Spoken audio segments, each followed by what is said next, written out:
In today's lecture, we are interested to explore the methods of financing in Islamic finance and banking. So many of you have already learned one statement from Quran that Allah has permitted the business and Allah has banned the acceptance of riba. So these two things have been used in a single verse, which indicates that your way of making profit through business is well accepted, is permissible, but your way of taking profit through means of riba is rejected. So finance is financing is a very core part of a financial system. So in first class, we mentioned that financial market is there to transfer the fund from the surplus unit to deficit unit. So in previous class, we concentrated on how Islamic financial institutions or Islamic banks mobilize money from the surplus units by offering several depository products. In today's class, we will try to see that how Islamic banks and financial institutions offer financing products to the deficit units. So you know that deficit units require fund. Deficit units have some productive opportunities. Deficit units require money to monetize their productivity. So how Islamic finance or Islamic financial system can assist them to monetize their productive facilities or to monetize their productive idea. So what are the mechanisms? So those mechanisms are covered in the Islamic financing methods.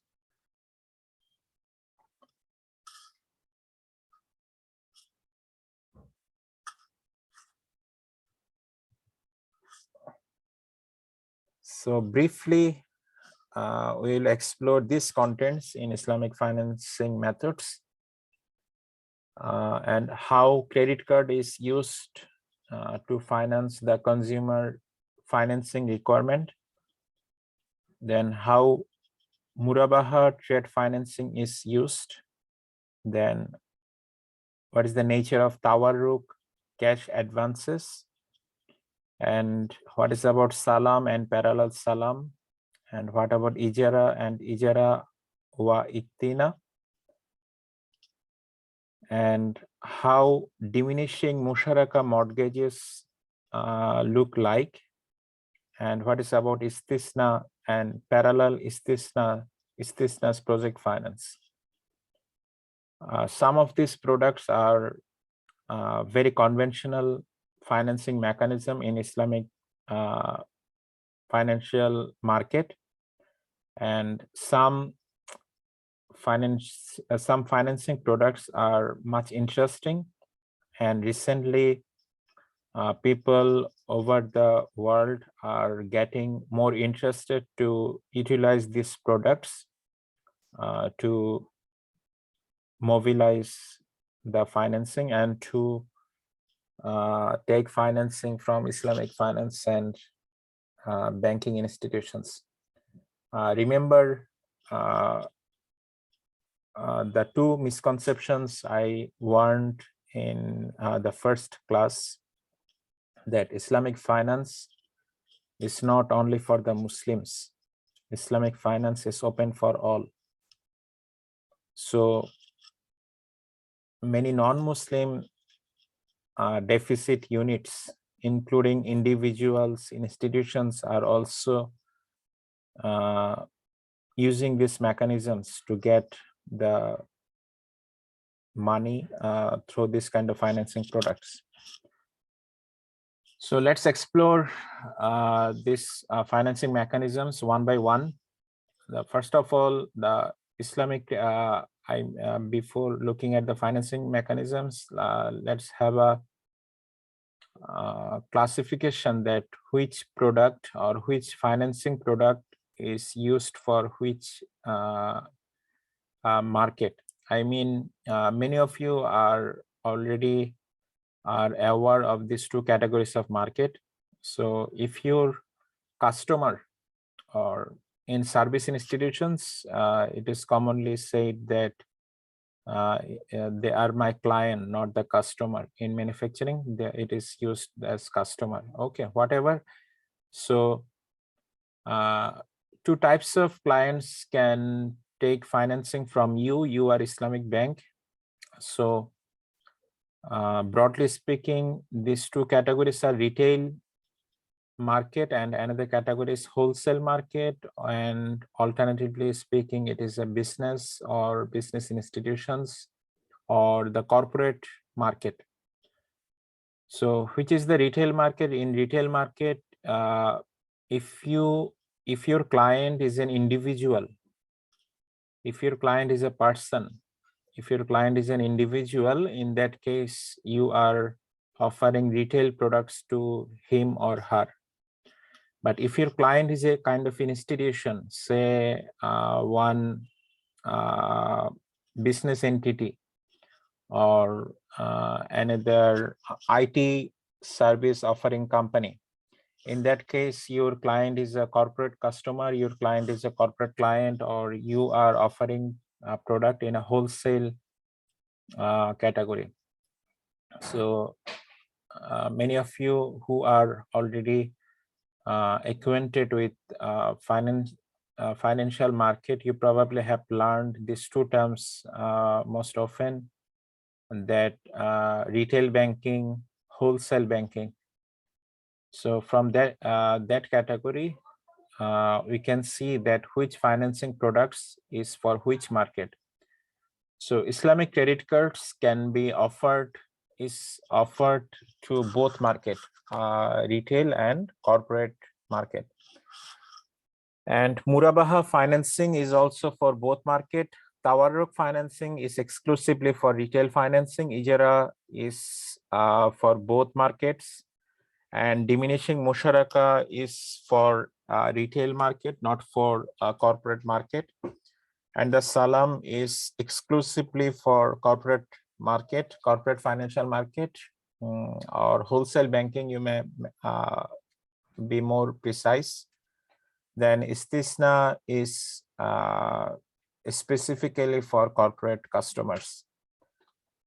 You probably have learned that Beximco in the private category has become the first company to issue the shukuk for financing their two green projects.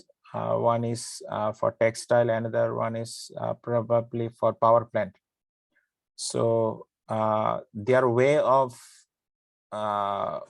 shukuk financing is based on istisna. So if you are fortunate to read the Beximco green shukuk bond financing prospectus, you will see that they have mentioned that istisna is a way of financing their projects, their green projects. So we'll explore it later. And to make it more interesting, istisna has become very popular nowadays, and you will see how it works actually. Okay. So first of all, let's explore the credit cards offered by Islamic banks and financial institutions. And it is, I would say that it is one of the products offered by Islamic banks and financial institution, and one of the very recent products in terms of the introduction of many products. I mean, it's a kind of financing products. So out of the financing products offered by Islamic banks up to this date, Islamic credit card is one of those products which have been issued in recent decade or recent years. So I believe many of you are already familiar with conventional credit card. So it is a kind of mechanism which helps us to defer our purchase payment. So we purchase products or we avail services by using credit card, and we take the opportunity to defer our due payment for 1 month or for 2 months or for a due date or for a period until I become capable of repaying the debt. So it's a kind of offering loan by a bank and financial institution. So why conventional credit card is not permissible in Sharia, and why Islamic credit cards are in place to be recommended. Okay, so in conventional credit card, I mean, most of the credit card offering companies, I mean, I'm not mentioning the card companies, I'm mentioning the banking companies which offer the cash or which offer with which you actually deal for the credit card. So though there are several dealing parties, so the contract is like that if you do not make the due payment by 30 days, 2 types of fee will be added. One fee is late payment penalty. So this is one kind of fee they will charge. Another fee is interest payment.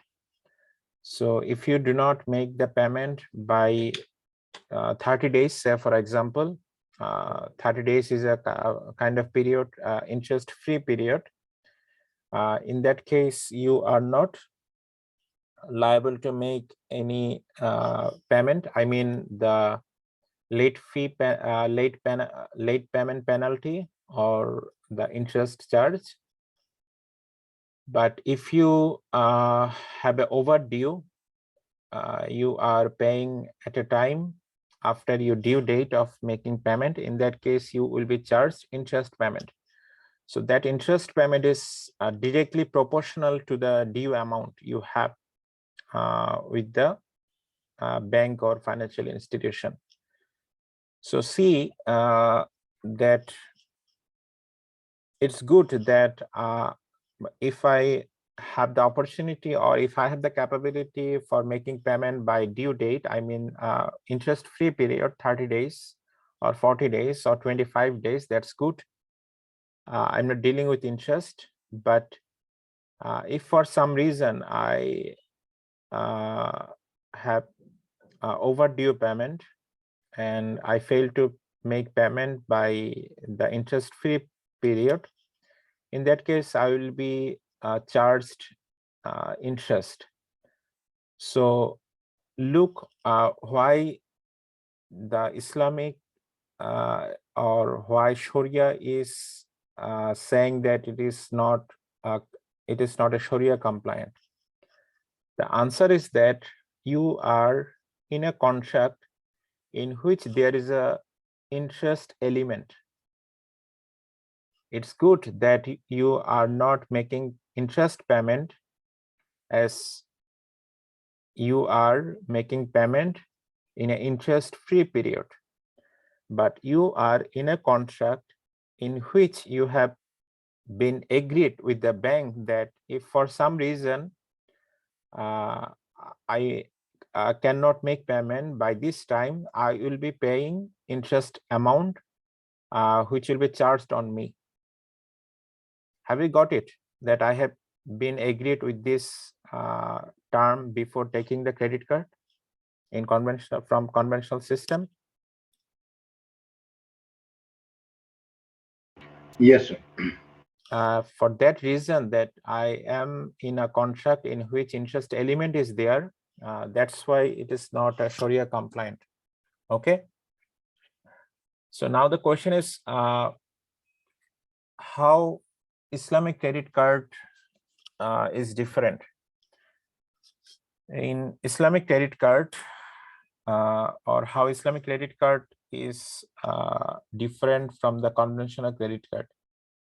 In conventional credit card, you are purchasing products from a vendor, and your banking company through your card issuing company is making the payment clear to the vendor, and at a later date you will be liable to the bank. You will be liable to the bank for making the payment at a later date. But in case of Islamic credit card, it works in a mechanism which is known as murabahah, by murabahah. So let me show you how by murabahah mode of contract occurs. So let me show you a Islamic credit card offered by an Islamic bank. This is Social Islamic Bank Limited. Okay, so they offer credit card, SIBL credit card, and what they have mentioned in their offering. As per Islamic banking guideline, buy murabahah means buying goods and services and selling it to the customers with markup profit. It can be sold to the customers against full payment at the time of sale or installment payment in future date. So by using the SIBL Visa Islamic credit card, what you will be doing, it is issued under this mode of investment. Actually, mode of investment is more precise in Islamic financing mechanism. Islamic financing mechanism is not based on interest. It is a kind of making investment. That's why investment term is used in replace of financing. Okay, so by murabahah mode of financing. So how this mode of investment works? So say for example, you need a product, you need a refrigerator. Let me explain the murabahah mode of investment first, then you can relate it with the credit card. So take it as simple, murabahah mode of investment. Buy is a kind of additional term. So it is the main way, main part, murabahah mode of investment. In murabahah mode of investment, what is actually done? Say for example, you need a product, you are a client or you are a customer, you need a product. That product cost is 50,000 taka. So you ask an Islamic bank that I need this product, and how can I avail this product through you? So Islamic bank will say that I will purchase this product for you. You know that this product is 50,000 taka. I also know that this product is 50,000 taka. I am giving you 6 months payment period, and you will have to pay 60,000 taka to me. So look, that Islamic bank will actually purchase this product at 50,000 taka. Who will purchase this product? Islamic bank. For whom? For the client who actually requires this product and who requests Islamic bank to purchase this product for him or her. And Islamic bank will sell this product at 60,000 taka to that client. And you see that Islamic bank is acting like a businessman here, buying a product at 50,000 taka and selling a product at 60,000 taka. Islamic bank is making a trading agreement. Present. Islamic bank is doing now. Sir, Yeah. Sir, in this case, I think there is a problem. When I will go to purchase a product, in that time this principle may apply. But when I will pay money another party, that time what will sell Islamic bank, or what I will buy them back?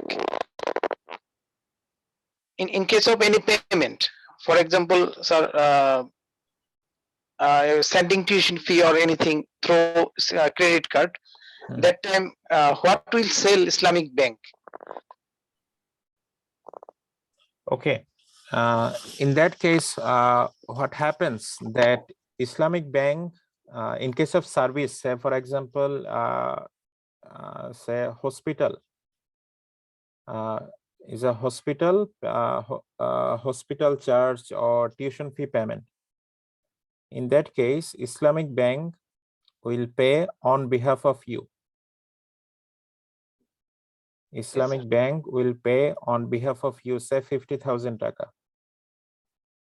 And when Islamic bank is paying on behalf of you, you are in an agreement with Islamic bank that Islamic bank is selling the service to you, because Islamic bank has paid on behalf of you, meaning Islamic bank has purchased this service for you. Yes, sir, I got this point. Okay. So later you will make the payment to Islamic bank on a deferred basis. Okay. So there are two ways of making payment. Either you may make payment at a time at a later date, or you can make installment payment. Okay. So in this way of murabahah mode of investment, this is a very conventional mode. I mean, a very common mode of investment used by Islamic bank. And credit card works in that mechanism. I mean, which credit card? Islamic credit card. So in Islamic credit card, the products you are purchasing by using the Islamic credit card will be actually purchased by the Islamic bank, and Islamic bank will make payment on behalf of you, and you are in a position of purchasing goods and services from the Islamic bank, and you will make the payment clear to the Islamic bank on a later basis, and see that if you purchase a product of 100,000 taka, say in a year, you will be paying 120,000 taka. You see, can you recall the 50,000 plus 10,000, 60,000? So it is a kind of 20% markup profit. 20% markup profit will be charged with the purchase price of goods and services. Now, there are some other required documents than eligibility features, which are most of these features are, I mean, other than this way of making payment or other than this way of making investment, other features are mostly similar with conventional credit card. So their first feature is it is a Sharia compliance card.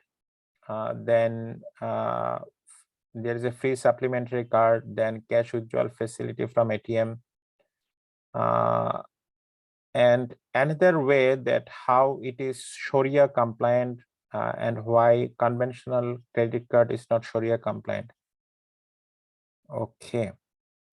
It is a kind of, let me share that part with you.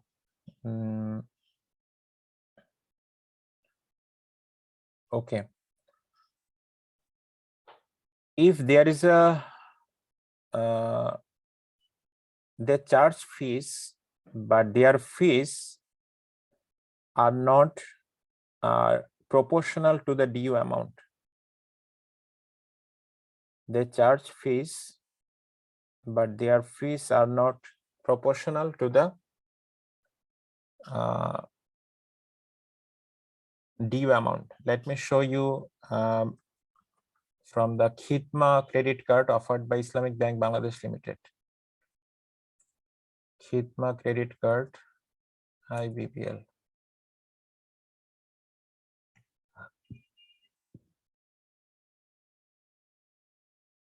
Okay, they charge annual fee like the conventional credit card for facilitating you to make this kind of service. And okay, monthly maintenance fee. This monthly maintenance fee is not any way proportional to the amount of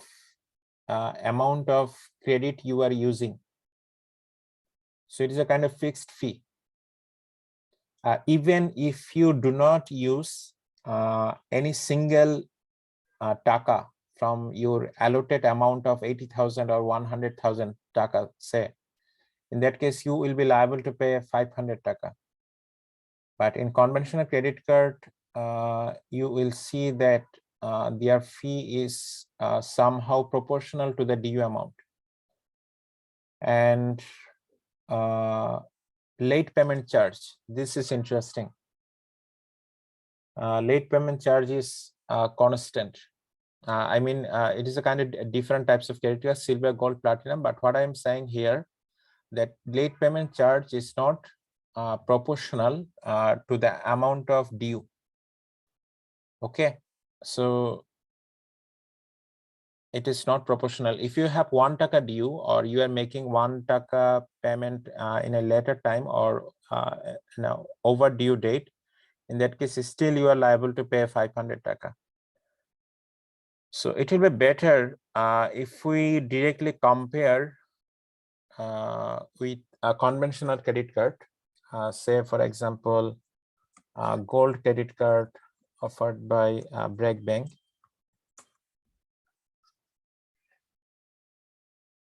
Okay, let's look at their charges.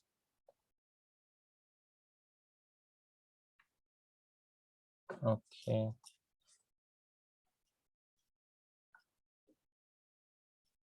their late payment fee is also constant, but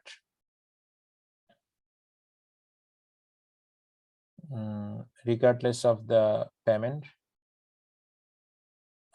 regardless of the due amount, and their cash advance fee, you will probably see that if you take advance from the Khidma card,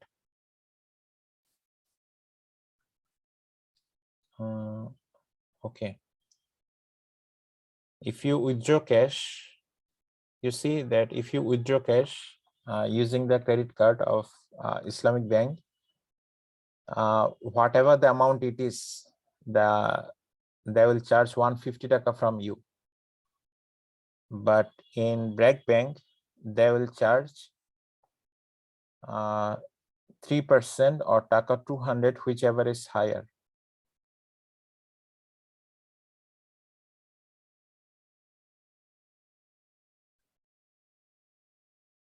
Then these are some other fees. Okay.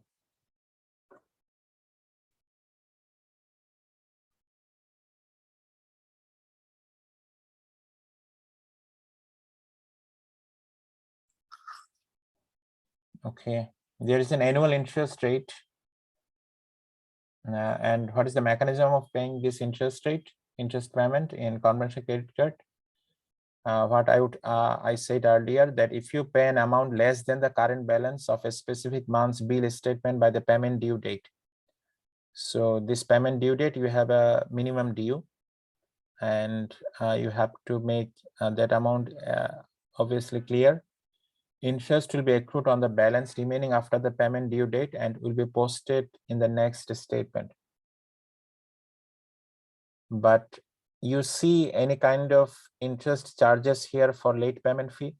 I mean, if you make this kind of payment, I mean, after payment due date. So let me show it more clear.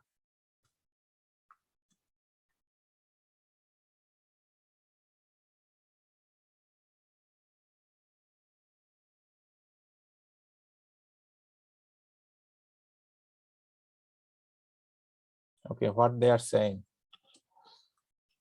Their payment due date is less than, I mean, 15 days from a statement date, which is probably half of the days offered by the conventional credit card, the due date, and minimum amount due to be paid. And this is the minimum amount, how minimum amount, minimum due amount is calculated. And what I'm interested to say, see,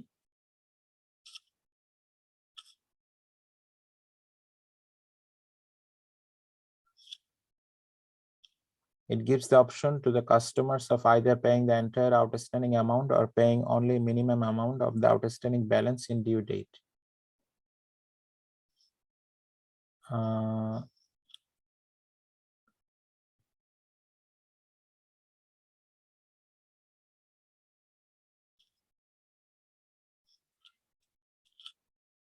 Okay, you do not see that Khidma credit card is charging this fee, the interest charges for not making the payment by due date. So that is how the Sharia compliant cards are different.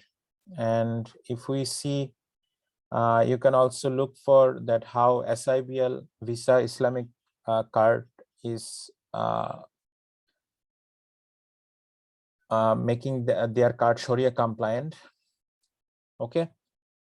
So before taking your feedback, I know very well that you have a number of questions on it, but let me share the concepts of other school of thoughts who are believing that and who believe that Islamic credit cards are not permissible at all. Credit card is not permissible at all. So what is their thought? Their thought is that when you are charging late payment fee, you are charging late payment fee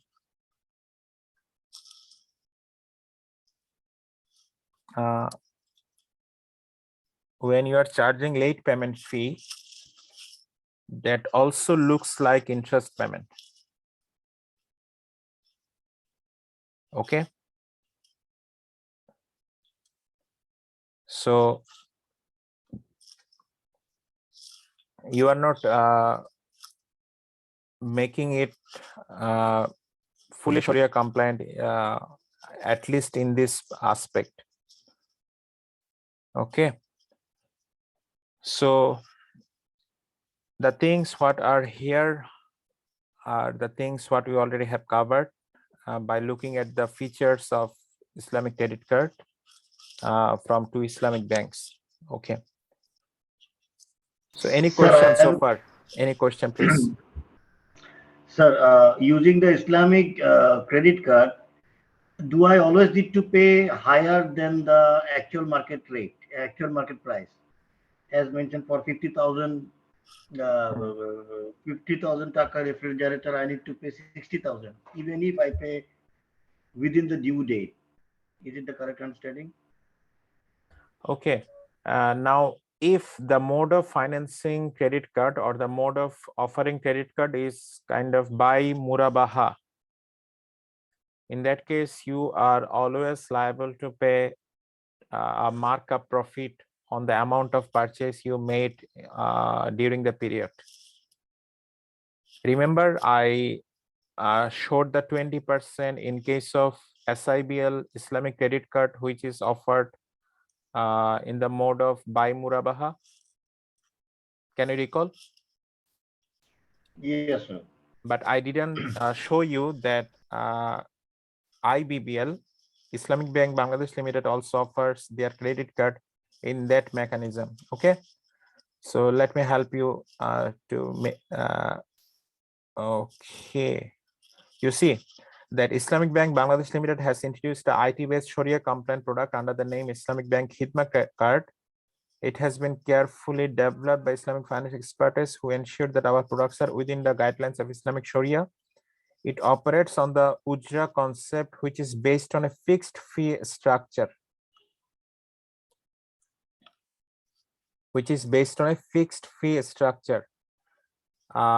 Remember what kind of fixed fee Islamic Bank Khidma card was is charging from you? Remember? Yes, sir. 500 taka per month, Per whether I month, use or not. and there is also annual fee. Yeah. There is an annual fee. There is a monthly maintenance fee, regardless of the amount you are using. Clear? Yes, sir. Clear. In this way, they are making revenue. But if it is Social Islamic Bank Limited, their mode of making the credit card is not a kind of ujra concept. Rather, they are saying their mode of offering the credit card is a buy murabahah. That's why you see that their revenue generating way is adding 20% markup profit on the amount of purchase by the client. You see how they're different. Yes, sir. I can see. Yes, sir. Okay, so I believe you have got it. So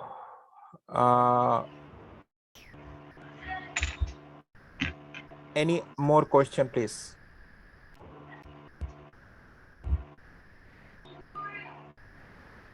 Any more question? So if I purchase 50,000 credit card, after 50,000 taka, I will added 20% extra amount, and I will pay every month in installment. This is the way. Like I will pay 70,000 after my maturity date, and this is the rule of murabahah. It will pay every installment. If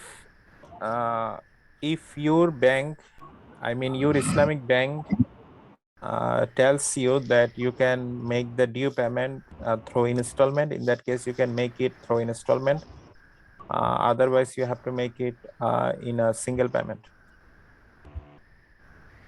It Okay, sir. depends that how your bank is expecting payment from you. But sir, what is the basic difference in conventional card and Islamic card? Uh, Conventional card is a person is liable for pay the amount, but in a Islamic card they will find late charge amount. The No, basic difference. you see, do not make confusion here. Late payment charge is applicable in conventional card and also in Islamic card, Islamic credit card, right? You Is the have common seen thing. it is common, Yes, but which is uncommon? Uncommon is that when you are not making payment by due date, in conventional credit card, you are liable to pay penalty through interest payment. yes. But in Islamic bank, you are not liable to make penalty through interest payment. Okay. Say for Yes, sir. example, it is in case of Islamic bank. It is in case of Islamic bank Khidma credit card, you are not liable to make any interest payment. I mean, there is no payment over the annual maintenance charge and monthly maintenance charge, then late payment fee. There is no payment over this payment, okay, regardless of the due payment. Okay, but in case of SIBL, credit card, say you purchased goods of 50,000 taka, your due amount is, including 20% markup profit, your due amount is 60,000 taka. And SIBL cannot say, as you are making making payment in a delay time, that's why you have to make payment of 65,000 taka. Okay. Yes, sir. Or SIBL cannot say that you will be liable to make 1% of due amount 60,000 taka. But break bank can say, that you have not made the payment of 50,000 taka on due date. Now you have to pay 20% on 20% interest payment on the 50,000 taka. Okay. Yes, sir. So in this way, they are different. Any question, please? Any more?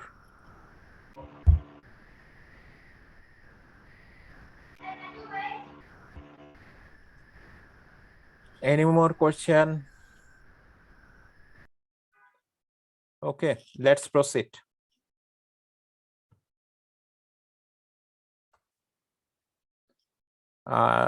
It is an example of the credit cards offered by Dubai Islamic Bank.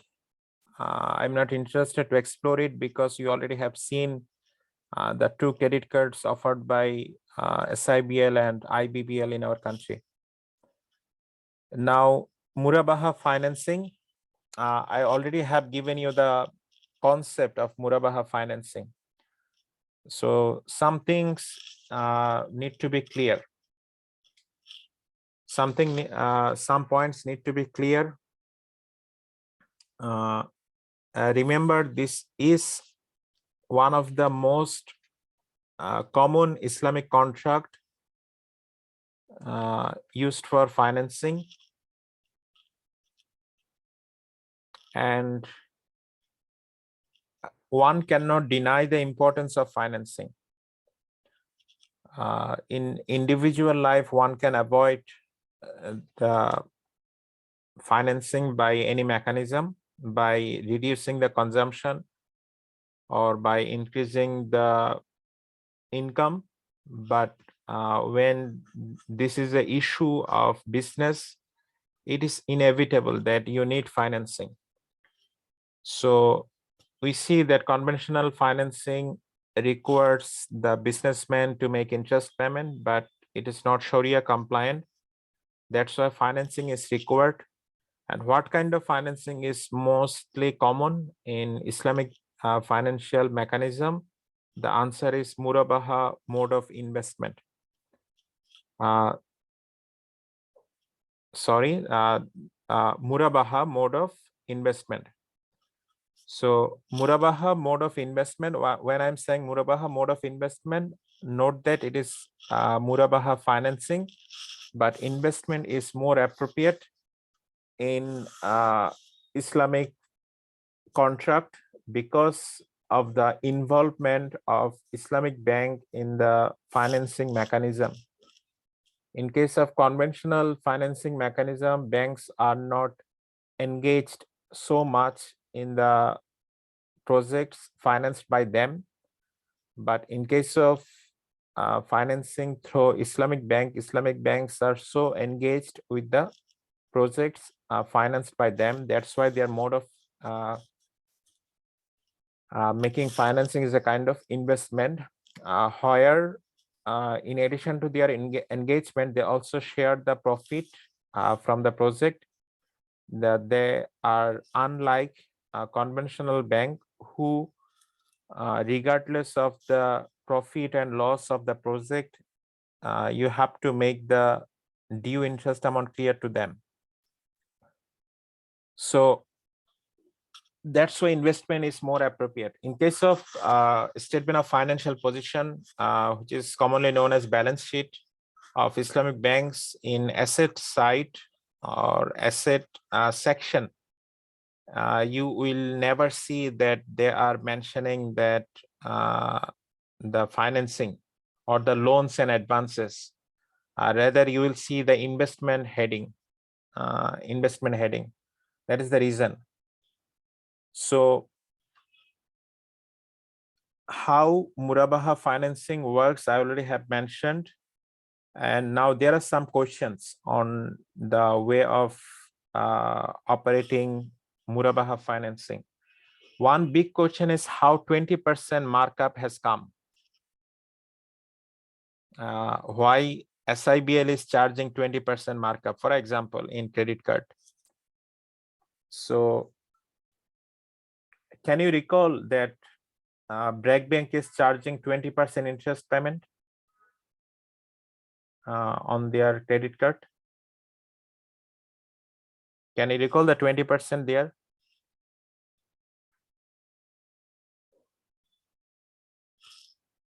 Are you there? Yes, sir. Can you recall that Break Bank mentions 20% interest charges on the overdue amount? Yes, sir. Okay. So SIBL also mentions 20% markup. So how this 20% have become same? The answer is that it actually, the markup actually depends on the market competitiveness. So market competitiveness means that you have to survive in the market. You have to survive in the market. At the same time, you have to retain the clients. So you cannot charge that amount which discourage the clients from taking products from you, or you cannot charge the rate at an amount or at a percentage which will make your situation vulnerable, make your position vulnerable, make your financial position vulnerable. Okay, so you have to balance these two things. So that is the way that how competitive market, how the institutions face the competitiveness. So from that market competitiveness, this percentage is determined. And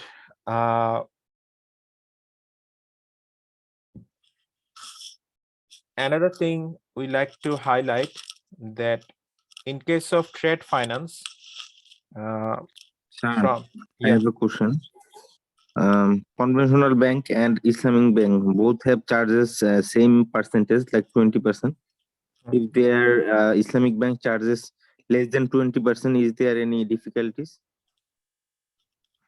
It depends on their business. It depends on their business. I do not have that answer. Yes, sir. I do not have the answer what is behind the 20%. And is it still possible that if they charged 15% markup, can they survive? I do not have the answer. Clear? Yes, sir. Okay. Now,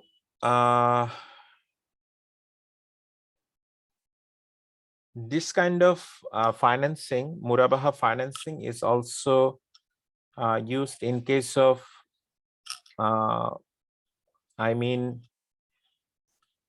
international transaction, which are import and export.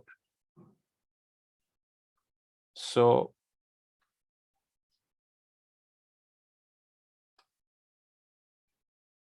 let's assume that letter of credit is absent.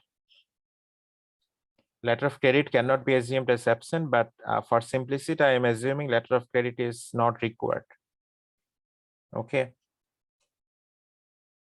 So in that case, how murabahah financing works?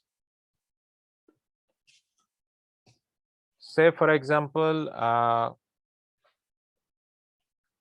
there is a auto retailing company in our country. Say that company name is X Motors. So X Motors has X Motors has understood that they will require or the customers right now require this model of car. So this model of car from the Tesla company, say for example. So in that case, the X Motors, they have already analyzed their demand. So X Motors has requested an Islamic bank, say that Islamic bank is Union Bank, is a fourth generation Islamic bank. So X Motors has proceeded to Union Bank and mentioned that I need this amount of cars from this company. Will you be able to assist me through Muraba Financing? So for simplicity, I'm assuming that one car purchasing price is 1 crore taka from the Tesla company. In that case, for 50 cars, the Union Bank will have to pay 50 crore taka to Tesla. So the price is already known to the X Motors and also known to the Union Bank. So Union Bank will say that I will charge 10% profit on the purchase price required by me. So what was the estimated purchase price? 50 crore taka. And how much profit will be charged? 10%. 10% means 5 crore taka. So how much payment will be due to the X Motors? 55 crore taka. And what Union Bank will do now, Union Bank will make a purchase contract with Tesla that I will purchase this, I require this 50 cars and you sell this 50 cars to me and I will make 50 crores taka to you for this delivery. In that case, who will be the purchaser? The X Motors or the Union Bank from the Tesla? Tesla is seller. So Union Bank. Union Bank is the purchaser. And now Union Bank will sell the cars to the, after delivery, will sell the cars to the X Motors at 55 crore taka. And now X Motors can make the due payment through installment or through single payment at a later date. And now the answer is same, that how 10% has been determined. You may ask that how 10% has been determined. So I may give you the answer that as 9%, 9% is now set by the government to charge maximum from the client. That's why 10% is very closer to 9%. And that's why the profit rate is 10%, or profit rate can be 9% at maximum. Now, there are some issues that may arise.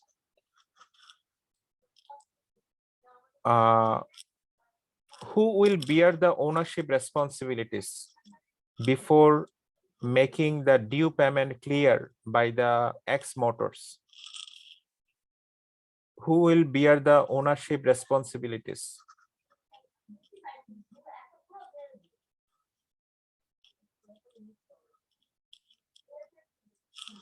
Are you getting my question? No, sir. Please repeat the question. When you own an asset, there are some risks associated with your ownership, right? When you own an asset, in addition to the enjoying facilities of owning an asset, you always have to bear some risk which is borne by you because you are the owner of the asset, right? Yes, sir. So in this case, what I just have mentioned, before making the due payment clear by the X Motors, who will bear the ownership responsibilities?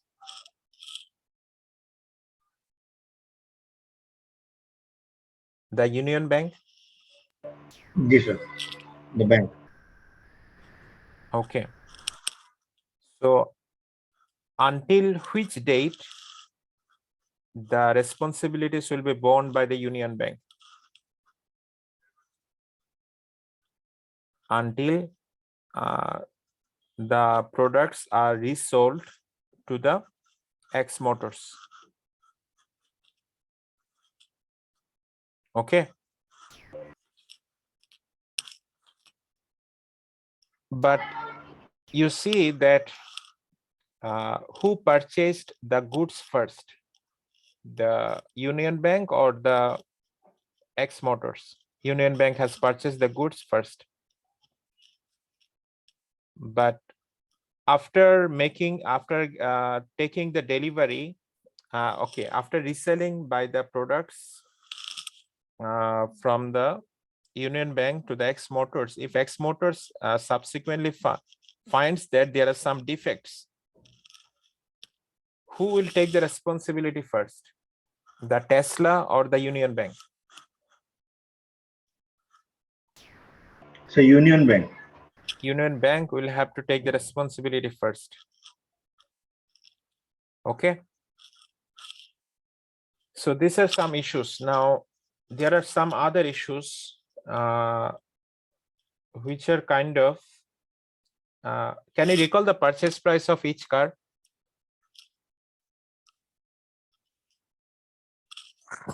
Yes, sir. 1 crore.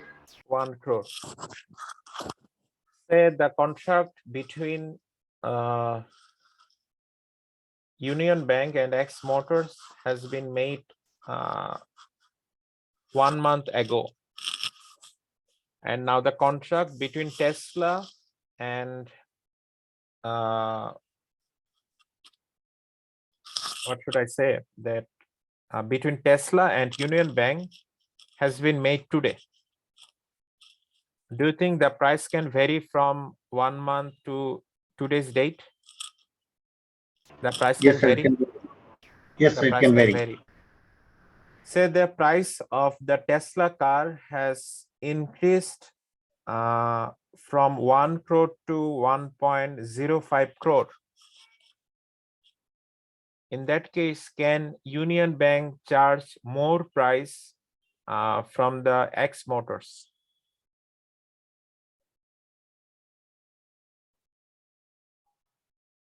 What do you think? So depends on the contract they made 1 month before. Like if it's mentioned the price is set at 1 crore, then the contract will be valid. But if maybe they can put some bracket in the contract, if it varies beyond that bracket, then that contract will not be valid anymore, and new contract has to be made for. That can be done.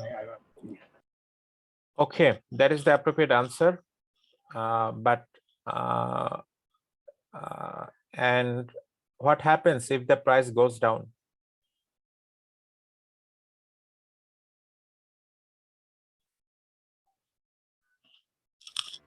From the bank point of view, the bank will still try to maintain the contract. Okay. Now you see, you have got it. Instead of Union Bank has the capacity to purchase the 50 crores at a time, 50 cars at a time from the Tesla, right? But if it were purchased by the client himself by taking financing from other sources, it might not be possible for the client to make a bulk purchase. I mean the big purchase of 50 cars at a time, right? Who has more capability? Islamic, I mean the bank or the client? Bank, sir. Bank. So in that case, who can avail more discount from the vendor? Who has more bargain power? Sir, bank. Bank has more bargain power. So in that case, bank can make the purchase price lower for the client if it is purchased through bank. Okay. If it is purchased through bank, in that case, bank can purchase the car for the client at a much lower price relative to the price which would be faced by the client himself. If client made payment, if client made contract directly with the Tesla. Okay. Now there are issue of letter of credit. There are issue of letter of credit in international transactions, and there is a interest element, and for that reason sometimes interest-based transactions cannot be handled, or sometimes interest-based transactions, I mean international transactions, cannot be handled by the Islamic banks, because most of the contracts require the letter of credit, and letter of credit has interest element. So that is the complicacy. What I would like to request you to explore that how Islamic banks can engage in international transactions. If they use the murabahah structure of financing, will they require the letter of credit still? Okay, they still require the murabahah, I mean they still require the letter of credit, or they can avoid the requirement of letter of credit. So you have to explore it from the web. Okay, I'm not giving you the answer here. Okay, next, before moving to the tawarruk mode of financing or tawarruk mode of investment, let me ask you one question. The way of murabahah mode of investment, what I just have mentioned, have you seen any kind of cash transactions? I mean, a two-way of cash transactions between Union Bank and the X Motors, that Union Bank has made a cash financing to X Motors, and X Motors has made cash repayment to the Union Bank. Have you seen such kind of dealing, or Yes. you have seen something which looks like a business? It is business Which looks like a for business. bank, So this is and the it is big, benefit for vendor because yeah. he will get the product is in lower price. Yeah. So this is the big difference between how Islamic bank should operate and how conventional banks operate. Okay. So the cash dealings between the bank and the client has to be as minimum as possible, and needs to be avoided, because when you are according to Sharia, one cannot make money out of money. Can you recall that I mentioned it in first class? Yes, sir. If Union Bank would offer 150 crore taka to X Motors directly, cash payment, cash loan, and X Motors made 55,000 taka cash repayment to the Union Bank after 6 months or after 1 year. Would there be any difference between conventional bank and Islamic banking? No, sir. There would be no difference. Okay. Let me ask you another follow-up question that if the Union Bank requires, or if Union Bank request X Motors to take the delivery of Tesla cars from the port on behalf of Union Bank, will it be permissible to Sharia, or it will not be permissible? What do you think? Is Union Bank has requested X Motors to take the goods from the, say, Mongla port on behalf of Union Bank. Will it be okay, or Union Bank cannot do this? Sir, can it be mentioned in the contract? Like, I'm not sure. Maybe if it's mentioned in the contract, will it be permissible then? You Delivery see the from the wording I Mongla. have mentioned, on behalf of Union Bank. I think, sir, it is okay. X Motors is not taking the delivery directly for himself. X Motors is taking the delivery on behalf of Union Bank. Actually, it is for the Union Bank. It is. I think it is permissible, sir. Okay, Tawarruk. Tawarruk is a kind of what is said that sometimes client requires cash. Client requires cash. Now, what can happen? Client requires cash, and the client has gone to Islamic Bank and asking for cash. Now, can Islamic Bank gives cash amount to the client directly? No, sir. I mean, I'm not asking that Islamic Bank is saying, I will not make you the cash payment in your hand, rather I will transfer this cash payment to your deposit account with us. Can it be done?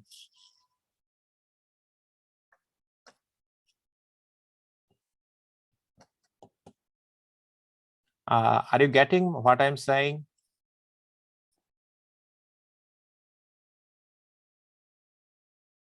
No, sir. Please repeat. I couldn't follow. Okay, client requires cash.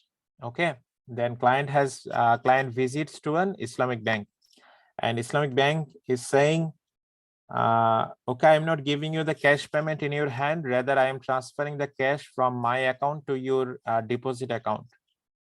You make the repayment later. Can it be done in Islamic bank?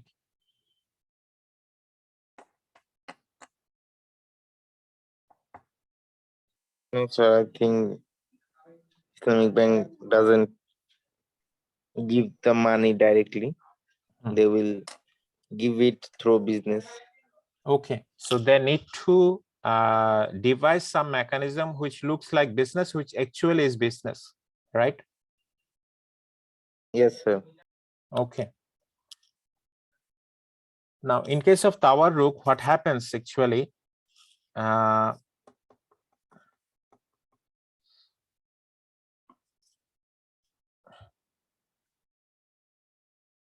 This is the client which requires cash. This is the client. Okay. Now, client has expressed his interest to the Islamic bank that I require cash.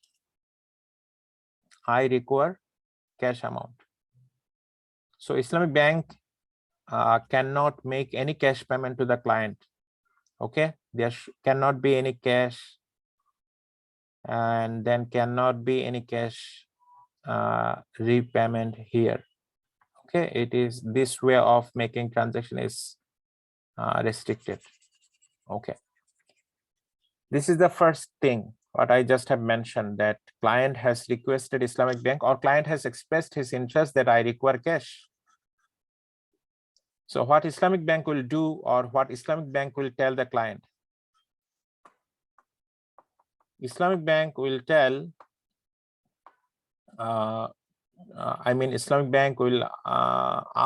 Islamic Bank will tell to the client that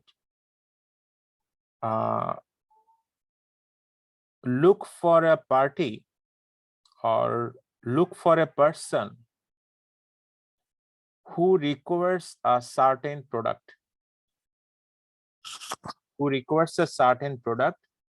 and who wants to purchase a certain product. Who is saying to whom? This statement, Islamic Bank is saying this statement to the client. Up to this clear? Yes, sir. Okay. Now let's assume that that party is Mr. X. That party is Mr. X. So client has found Mr. X, that Mr. X requires a product. Say that product is a covered van. Okay. So that will require 5 million taka payment. Okay. Now client will take the deal to the Islamic Bank that Mr. X, who is third party here, he requires a van which cost around 5 million taka, and that van is available to this vendor. Okay. Now remember, who has managed this customer? This client.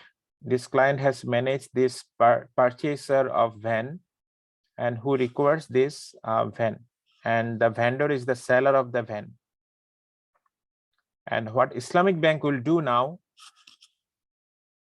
Islamic Bank will make a payment to the vendor. Islamic Bank will make a payment for what? For a van to the vendor. And Islamic Bank has taken the title of the van from the vendor. Now, the client who requires, can you recall what client requires? This client, van or cash? You cannot forget this. Sir, van. This client requires van. Cash. This client requires This cash. client requires cash. Oh, sorry. So Islamic Bank will transfer the title of the van. Remember, Islamic Bank has already taken the title of the van from the vendor, and Islamic Bank will take the title of the van and transfer the title of the van to the client. Okay. Now what this client will do? This client will sell the van to Mr. X. Remember, Mr. X requires what? Mr. X requires a van. Now what Mr. X will do? What Mr. X will do to the client, this client, remember, take the van. remember, the client is the seller to the third party, client is the client to the Islamic bank, right? Client is not the client of third party or Mr. X. Yes, sir. Okay. Now client is the seller to the Mr. X. And now as a purchaser, what Mr. X will do? Mr. X will make a payment. Payment for what? Payment of The what? van. Van price.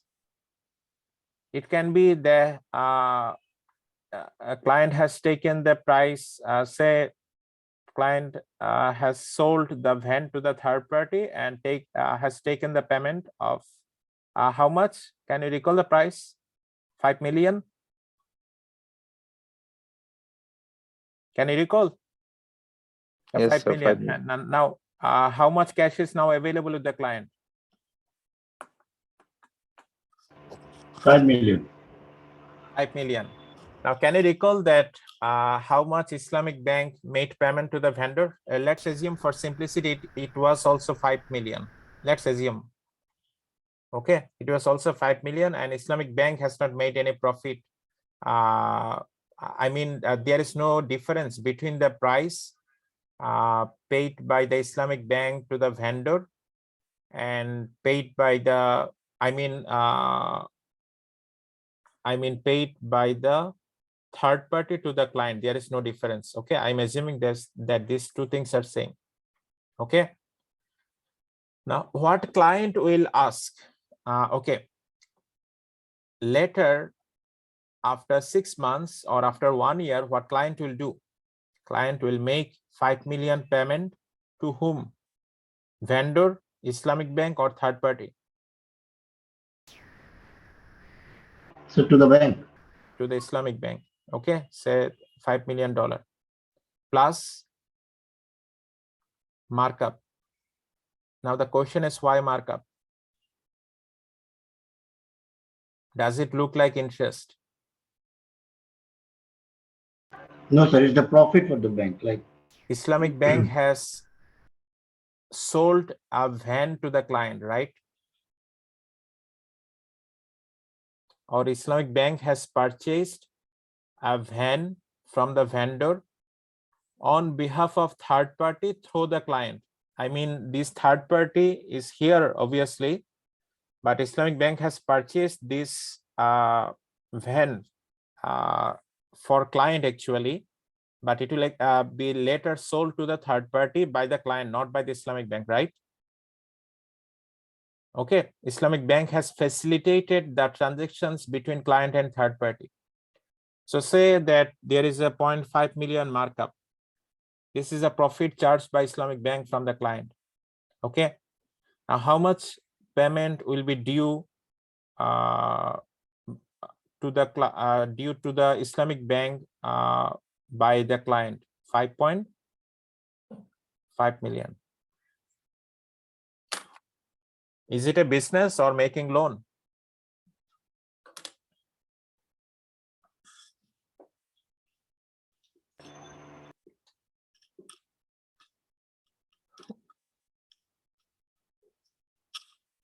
Yes, no?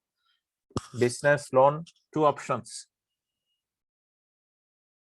Does it look like a business? Can you recall the verse from the Quran which is permissible? yes, sir, business permissible. Business is permissible. Okay. Now, this is the way of making cash financing. Actually, it is the way of taking cash financing from the Islamic bank. There is no other alternative way. Okay. You have to make a business, or you have to devise a mechanism that you are doing a business. Okay. Now, any question? I believe you will have a number of questions. So what is the arrow from the third party to the Islamic bank? Sorry?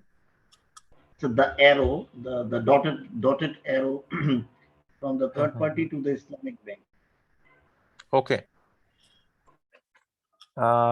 It indicates that a third party is a tawarruk to the Islamic bank.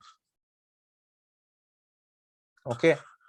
Right now, I actually can't recall that what is meant by the tawarruk. but I understand the tawarruk way of making cash financing, but the actual meaning of tawarruk is a kind is not known to me right now.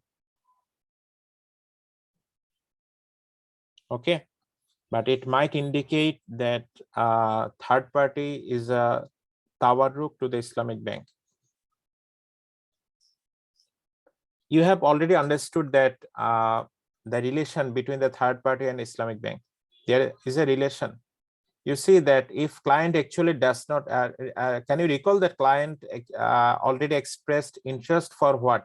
For a van or for a cash? For the cash.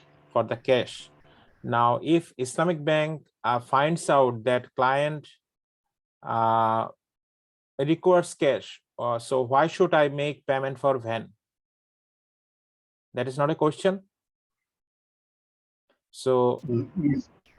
so client has to find someone with which he will make selling transactions, and Islamic bank will actually believe that I'm going to purchase a van for my client, who actually will subsequently sell the van to a third party.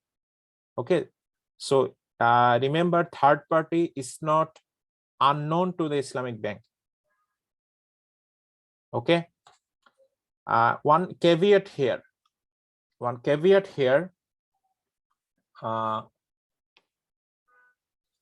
It is client will make the dealing with the third party, that is good, but it might not be the responsibility of the client to find out the third party.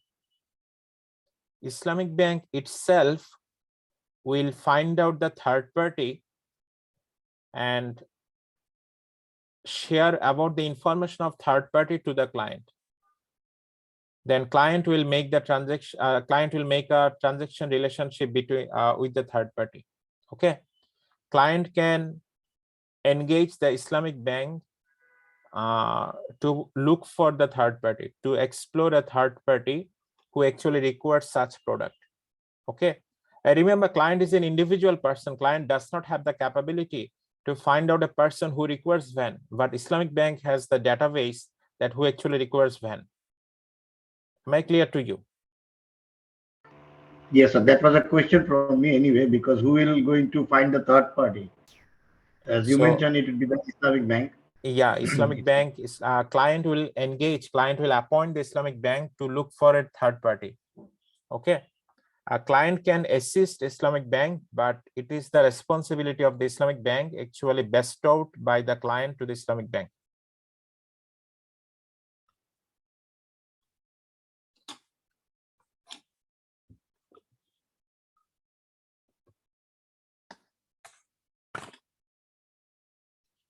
Can we proceed? Sir, one small question, sir. Sure. Why the third party will have the trust on the client for the van? I mean, the third party can trust Islamic bank, but why would it trust the client? There is no problem with that trust. Okay, there is no problem with the trust. Third party is present here because if there is no third party, client will not be able to make any cash out of the transaction. If third party is in the place of client, say there is no place of client here. Okay, it is absent. In that case, will client be able to get cash? Remember, what is the purpose of tawarruk? To generate cash for the client, right? Not for it is not the objective of the tawarruk to sell the van from the vendor to the third party. If it is the objective, why you are not recommending the murabahah? Have you got my point? Yes, sir. Yes, sir. I got. What is got the point, objective? sir. The objective is here.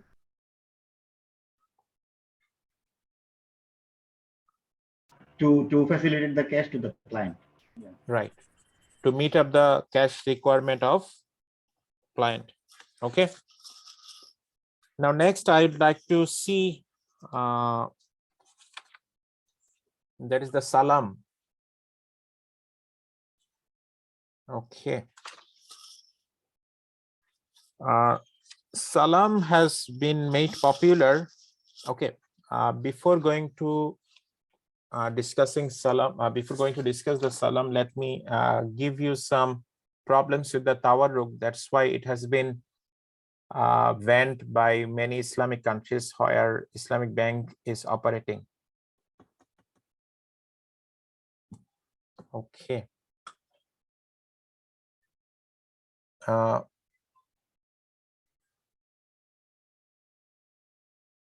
One thing is there are some issues which arise for in the Tawarruk financing. One issue is what you already have realized that if Islamic Bank is the purchaser and also the seller to the third party, in that case, Tawarruk has no meaning. Okay. Tawarruk has no meaning. And another thing which has been found that when Islamic Bank is purchasing a product,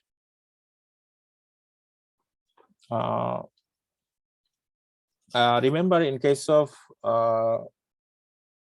murabahah, Islamic Bank has control that what products Islamic Bank is purchasing for the client, right? Islamic Bank is not purchasing a cinema for the client, right?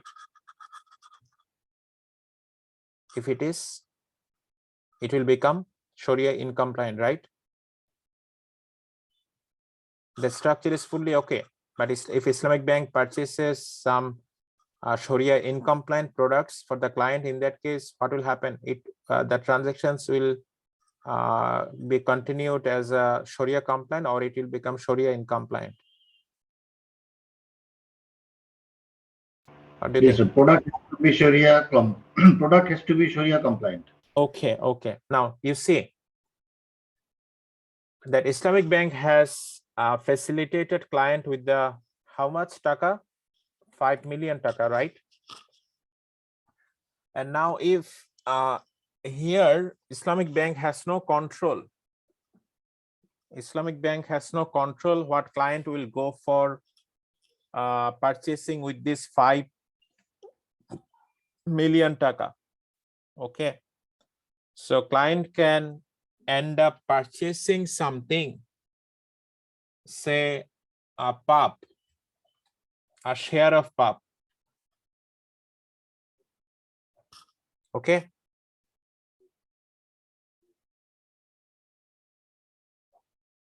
what will happen?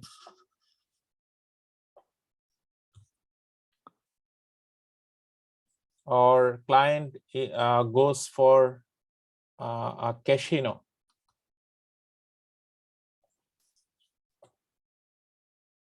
Okay,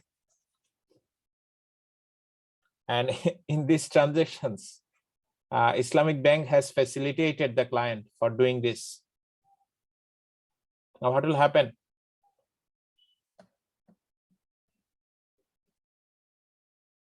It will become, No, sir, this is not Sharia dictate. it will become disaster for the Islamic Bank, right? Yes, sir.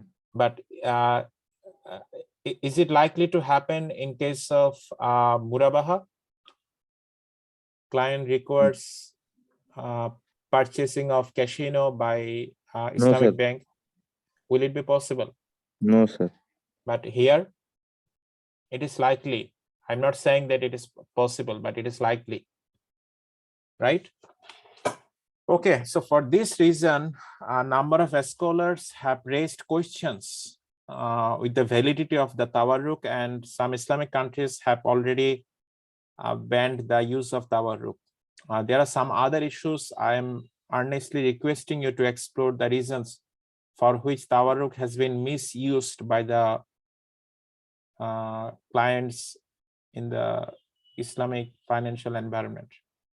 Okay, let's move to the Salam with the short period of time, and we'll explore remaining financing products in our next class. Okay. Salam has been made popular in case of agricultural financing. Okay. So how Salam is used in agricultural financing? You see that the people who are engaged in agriculture, they require financing at a point of time when they do not have the money from their crops, because their crops will be produced at a later date, say after 3 months or after 6 months, but they require money at this time to cultivate their grain. Is it the usual thing in the agriculture production? What do you think? Yes, sir. Okay. So if by any mechanism they get financing from the potential seller or the reseller of their agricultural products, will it be good for them?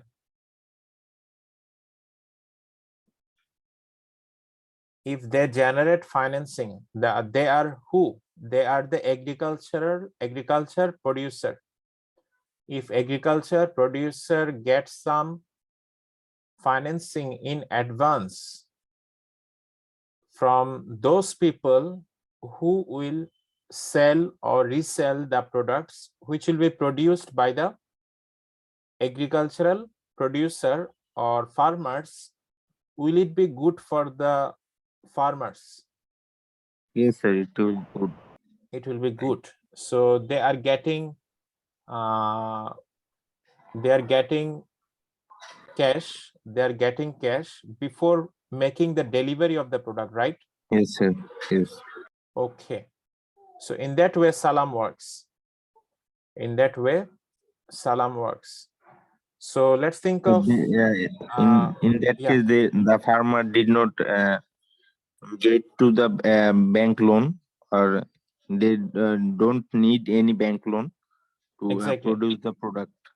Exactly. They will not have to rely on Go the to the bank bank. loan. Okay.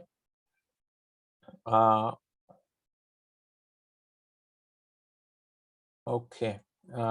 This diagram is not very clear. I will show you a more clear diagram in later class, but let's understand the Salam in this way. You see that farmers are here, and here is Islamic Bank. Say here, what I would say,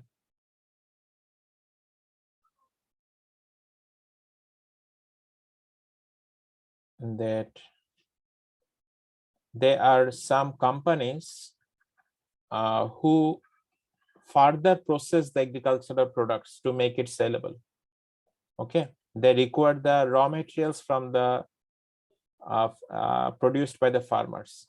Okay, now what Islamic Bank will do, Islamic Bank will make advance payment to the farmers. Okay, I'm for short time I'm writing in a short way. Okay, advance payment. What is doing Islamic Bank is making cash payment to the farmers, and in exchange, what farmers will do? Farmers will transfer a title of their products, or farmers are committed that they will transfer this quantity of goods at this point of time. Okay, say here are products or assets, whatever it is. Now what Islamic Bank will do? Islamic Bank will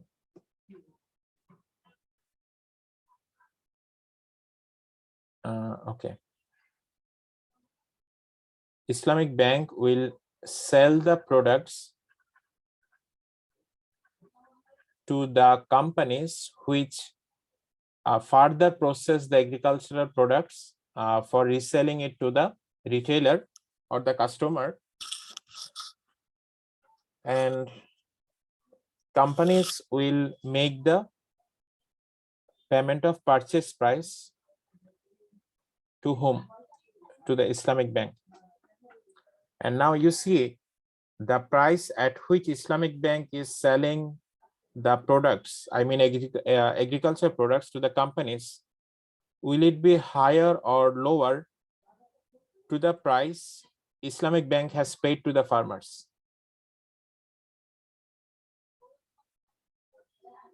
What do you think? Sir, that would be higher.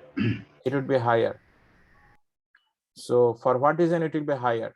Because Islamic Bank is taking a risk here. They are charging this profit for what reason?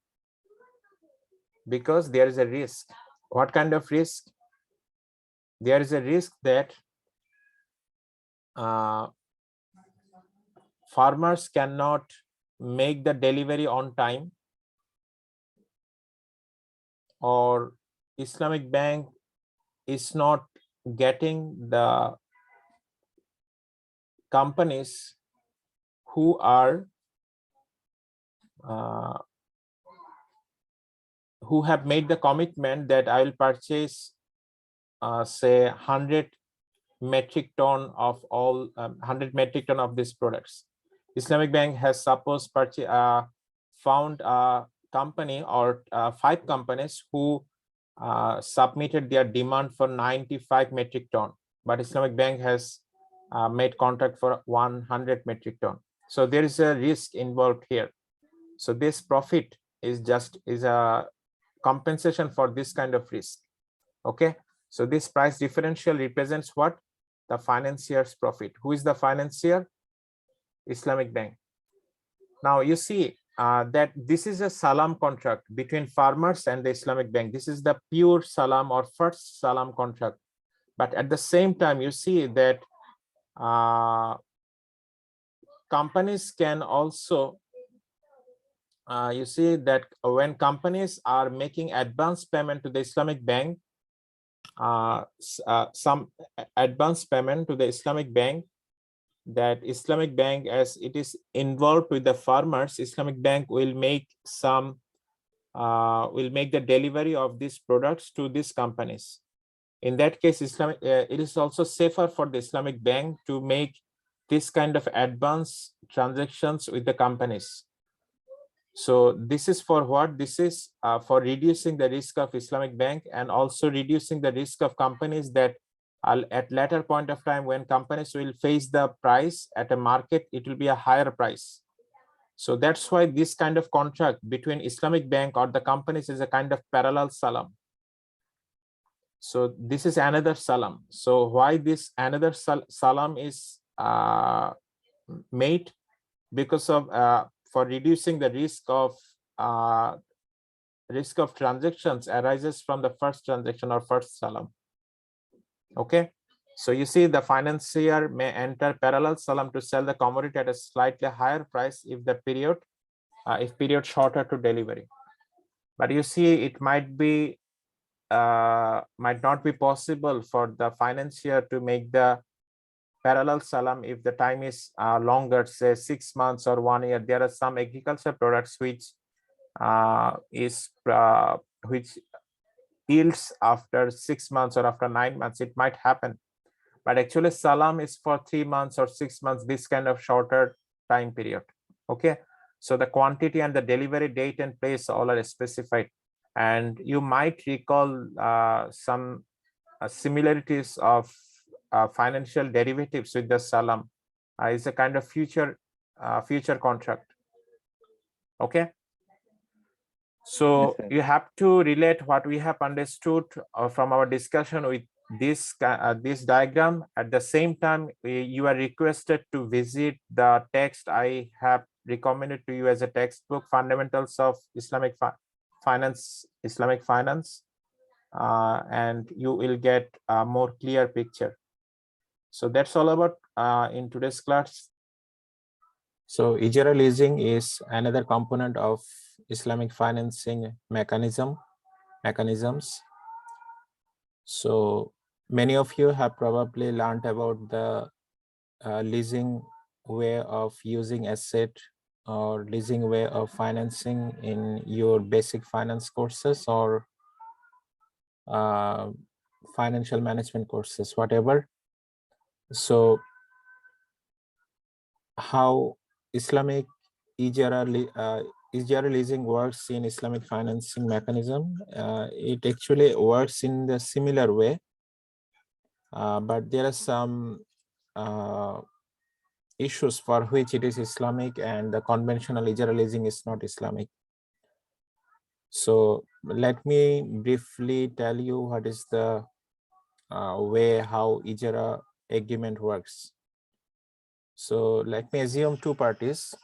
One party is party A.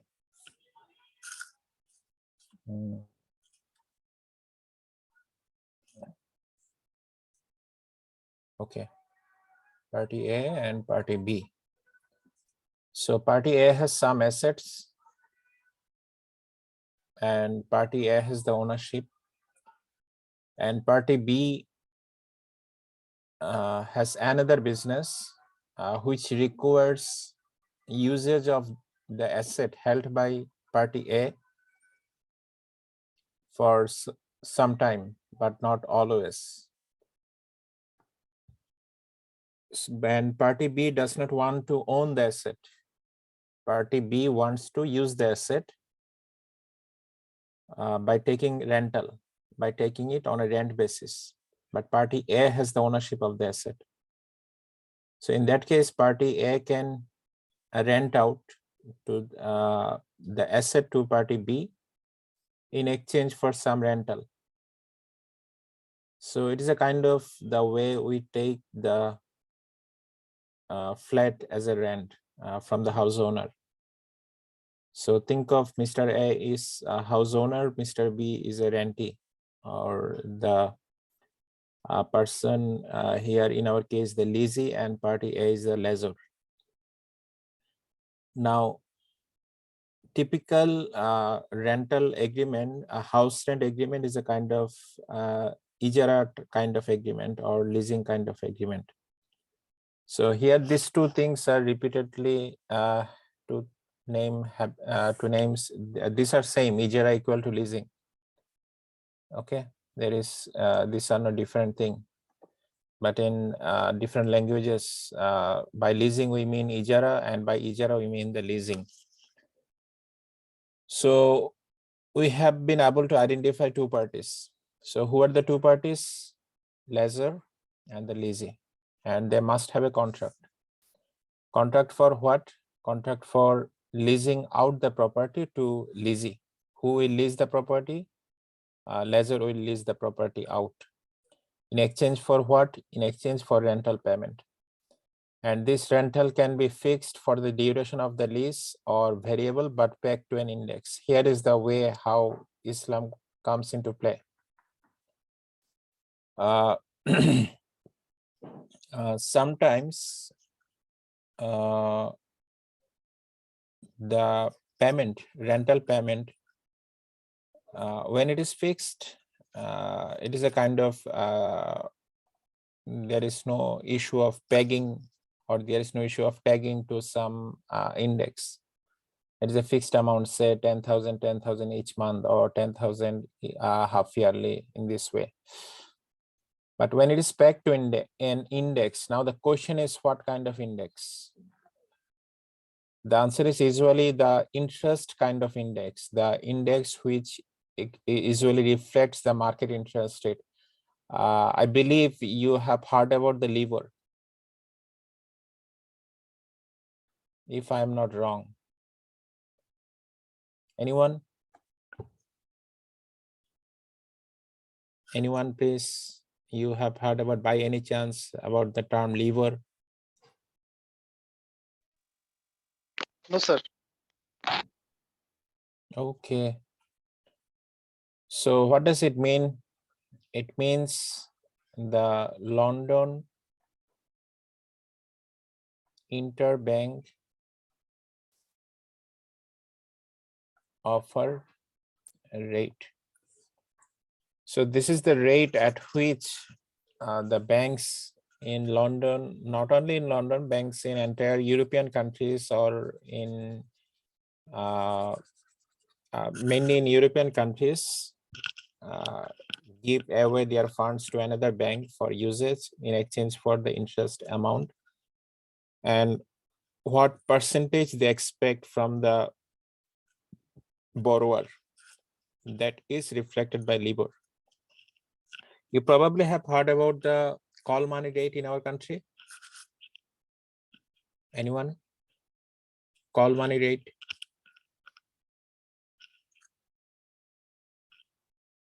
Anyone? No one? Call money rate. No, sir. No, sir. Okay, I cannot believe it. I believe that you probably have learned, but you right now you cannot recall. You probably have listened earlier, but you can't recall right now. I'm not asking the concept, but I'm asking whether you have learned the term or listened to the term by any chance. Okay. So call money rate, LIBOR, KIBOR, these things, once upon a time, Bangladesh Bank decided to introduce the DIBOR, Dhaka Interbank Offer Rate, which will resemble the LIBOR in our country. Whatever this kind of index. So say how this will be packed into index. Say for example, lessor is asking from the lessee that you will pay LIBOR plus 3% as rental to me. Who is asking for it? The lessor is asking for it from the lessee. Now the question is how it has become. You see that what should I say? Can you recall this lessor? This lessor, here it is he is a lessee.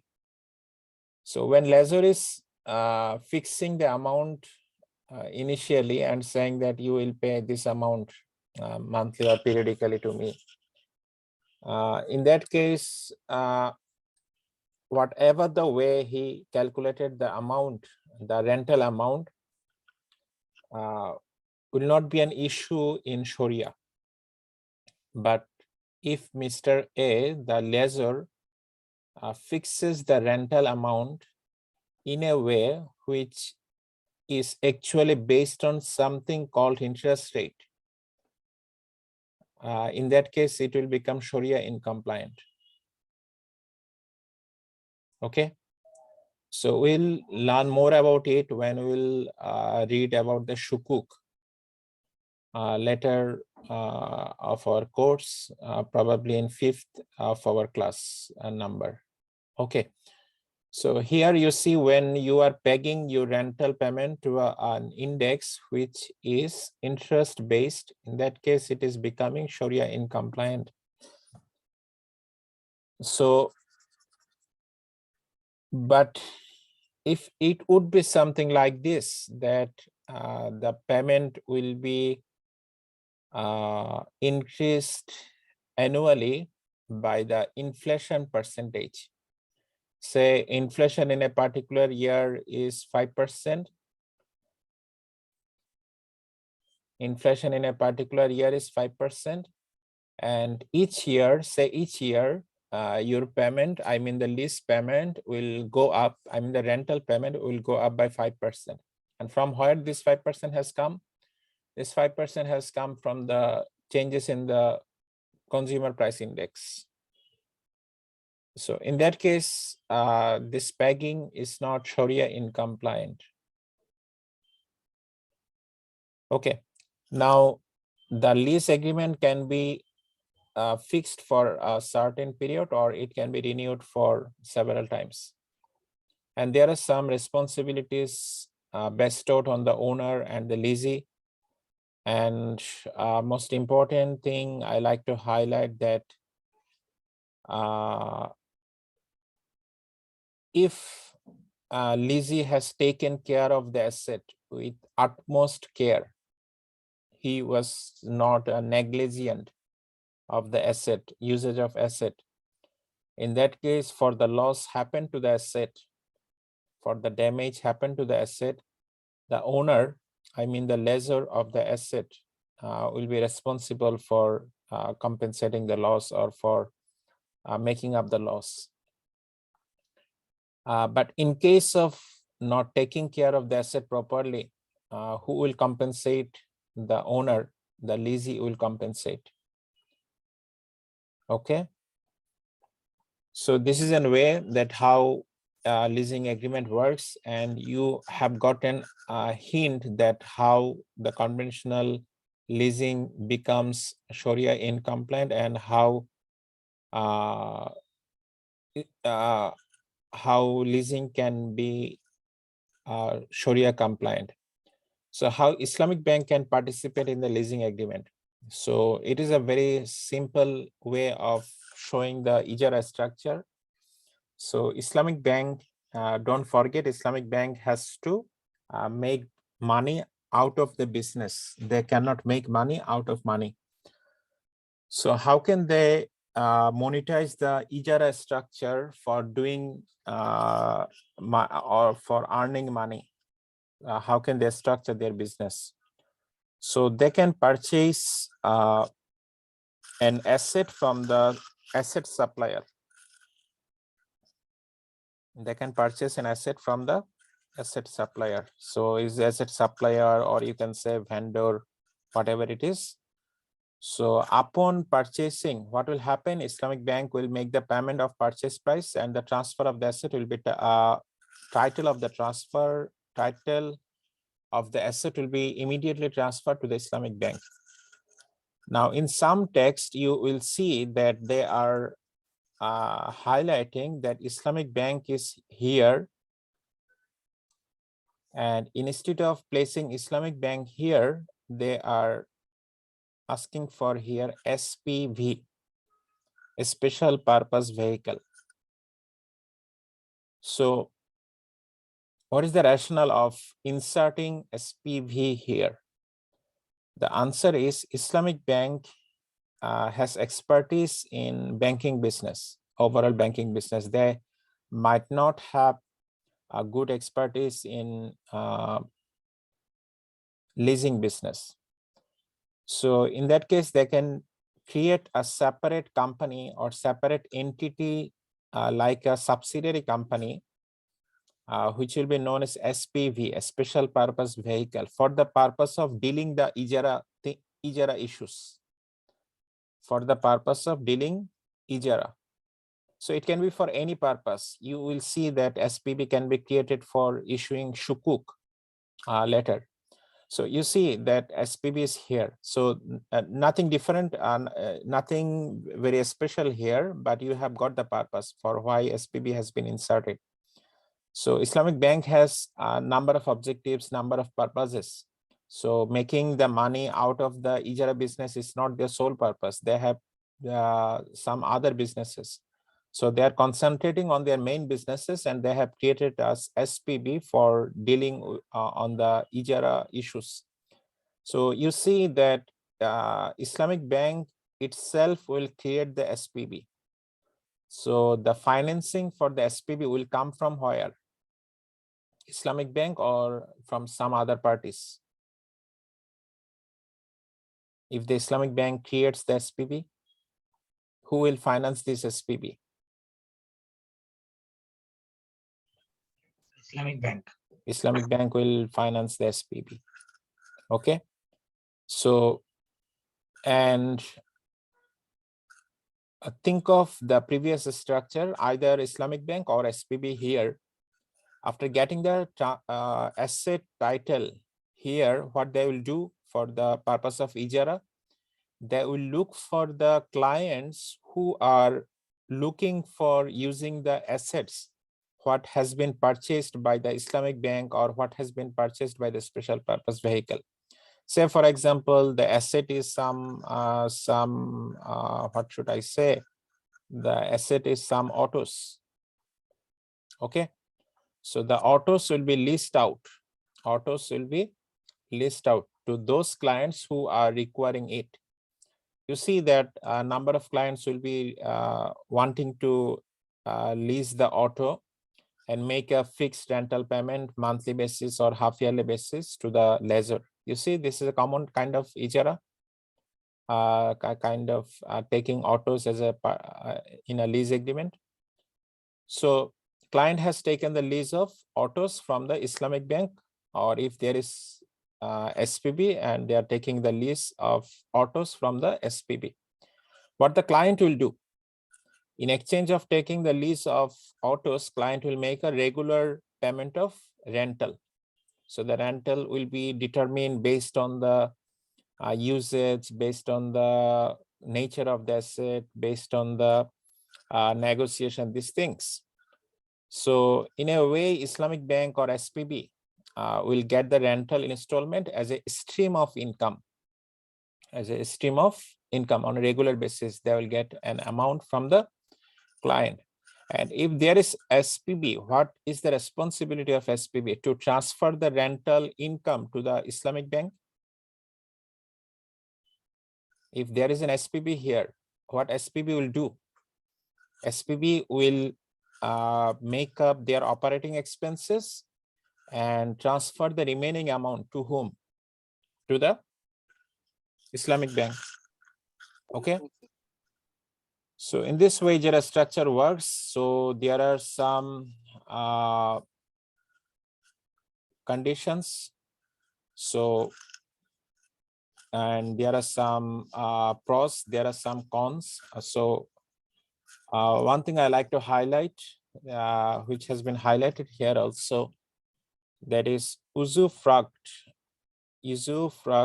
of the property. What does it mean? It means that the asset must be a something which has a value, which is a worth, and which really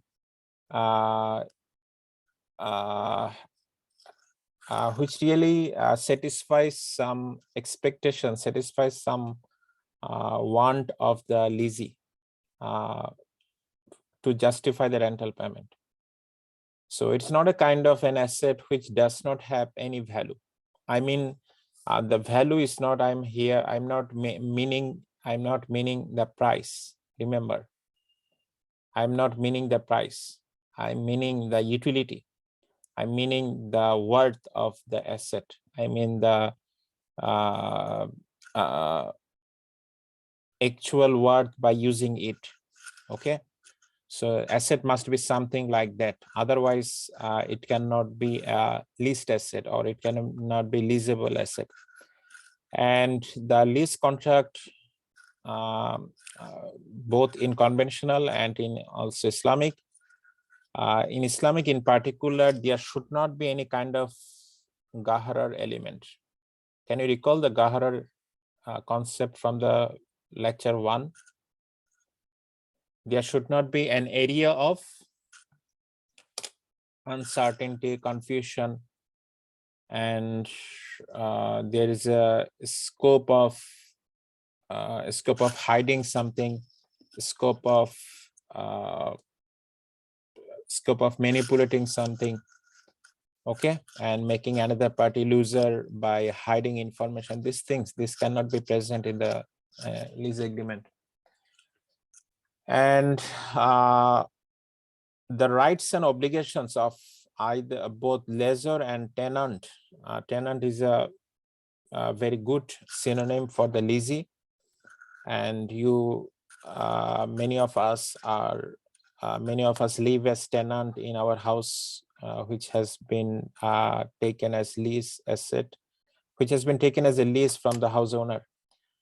Okay, now the thing is that you are an Islamic bank, so you have leased out your property.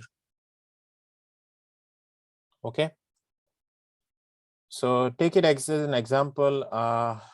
You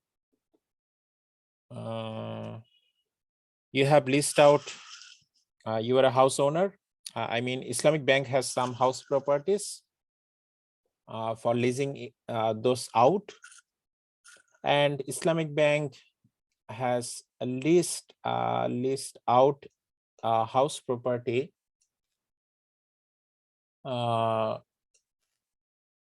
what should I say, to a bar. In that case, what will happen?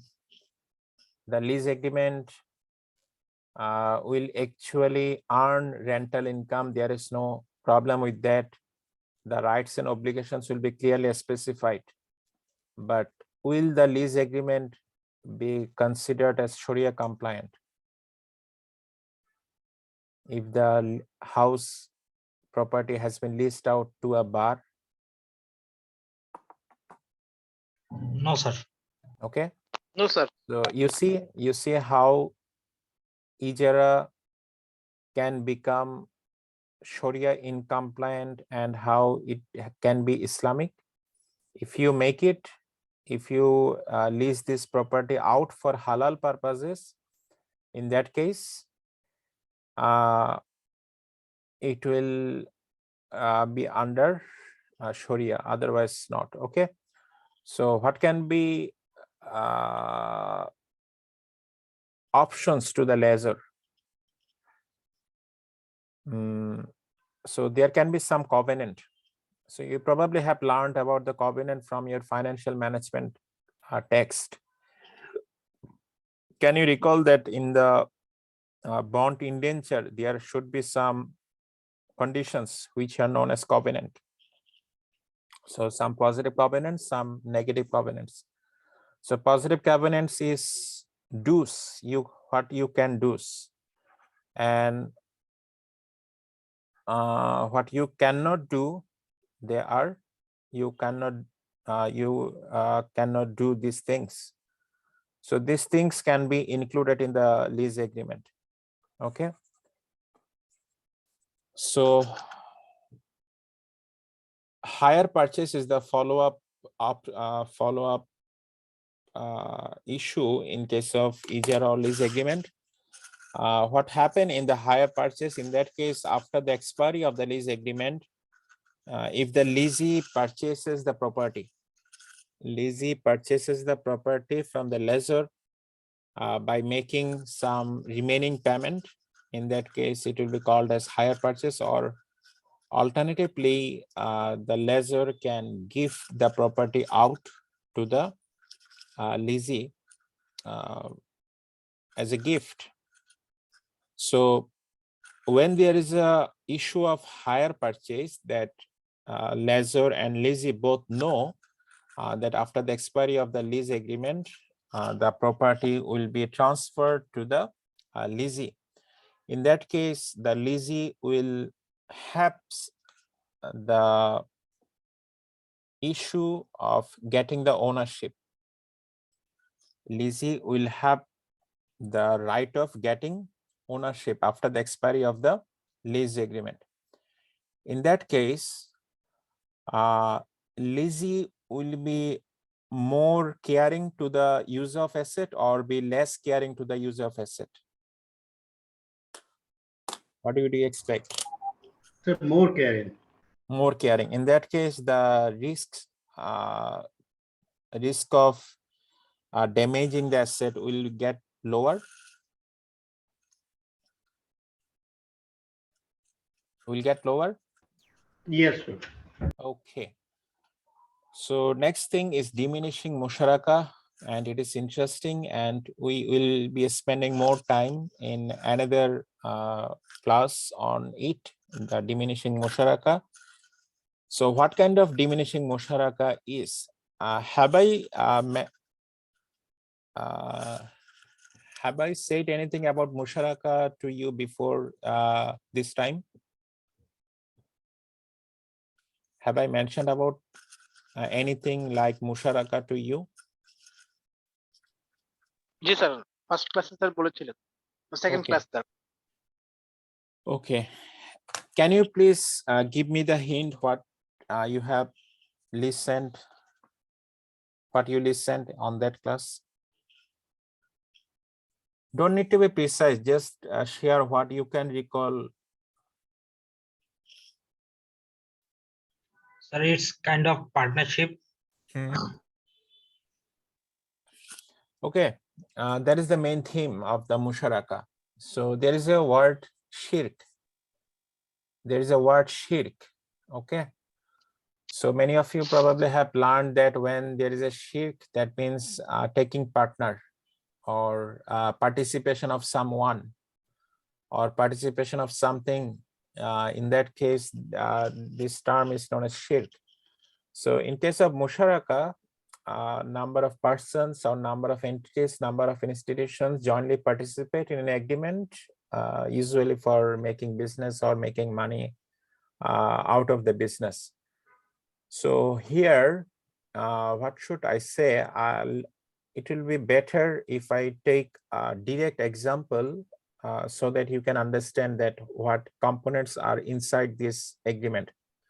So say, for example, many of us have a plan to purchase a flat or to purchase an apartment. So the conventional option is you go to the bank and you share your dream, or you share your plan that you have this amount of money, you have a plan to purchase this flat worth of this amount, and you have a shortage of money. So I'm requesting, I mean, you are requesting your banker to finance the gap. So if the conventional banker satisfies on your margin and on your property, in that case, they will transfer specific amount to your bank account, a specific cash amount to your bank account, and you will use total money, I mean your money and the money lent by the bank, and purchase the property for which you planned earlier. And over time, you are liable to the bank to clear your installment, which includes principal amount and which includes interest amount, and both combine installment payment. This is the way that how you purchase apartment or flat in a conventional financing way. Is it? Or anything I have missed? You are there?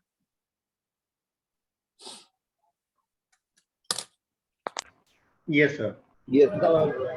Okay. Now the question is, what is the offer from the Islamic bank?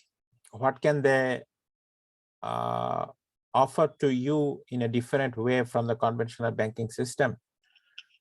So the way is, say, the flat you want to purchase is a kind of 100K, 1,000 taka.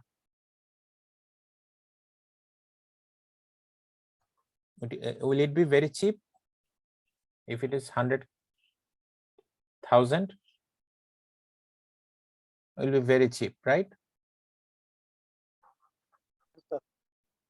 Okay. So it's better if we take, say, for example, 10 million. Now, if it is cheap, the apartment is very cheap. Sir, No sir. No. Okay. It's not very expensive though, given the ever, given the price offered by the real estate companies nowadays in Dhaka city or in other metropolitan cities, okay, whatever. So you are realizing that you have only 2 million. You have only 2 million. So you are you have gone to the Islamic bank, and Islamic bank is offering this kind of financing mechanism, diminishing musharakah. So after getting satisfied on your attributes and on the documents of your property, Islamic bank has said that I will pay 8 million for the property, and let's participate in a joint way, in a musharakah way, to purchase the property for you. So how much has been purchased? How much has been managed? 10 million. Okay. So now who is wanting to live in the property? Bank or you? So it's me. You are wanting to live in the property. Okay. So in that case, you have the ownership of 20% and bank has the ownership of 80% on the basis of participation by capital, right? Okay. Now you have started living in the property, right? You have started living in the property. It does not look like an apartment, but I am trying to make some drawing to keep your attention. Okay. So here is the property you have planned to purchase. You have planned to live here, and it has been purchased at a 10 million taka. Now you have started living. Will bank be satisfied by giving out this property of both owners at free of cost to you? What can be the solution?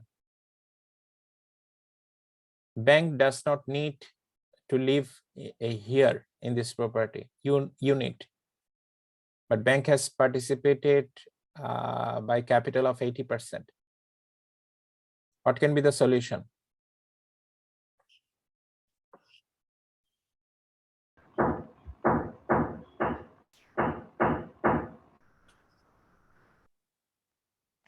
Sir, I pay rent to the bank. Bank will purchase. One by one?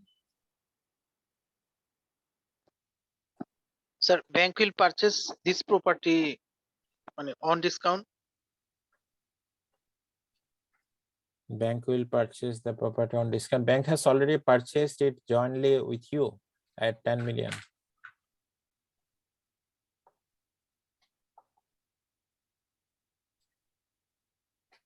Another one? Sir, I was saying like I will pay rent to the bank. Okay, that is a good solution. There might be some other solutions. Okay, but I'm accepting the solution that making rental payment. Rental payment to make up the cost of 80% paid by the bank, or for the 100%. You will pay rental for making up the 100% or making up the 80%. I mean, when you will count your rental payment, say for example, for 10 years. Okay. Now, what will be the what will be your target to make up the 8 million or to make up the 10 million?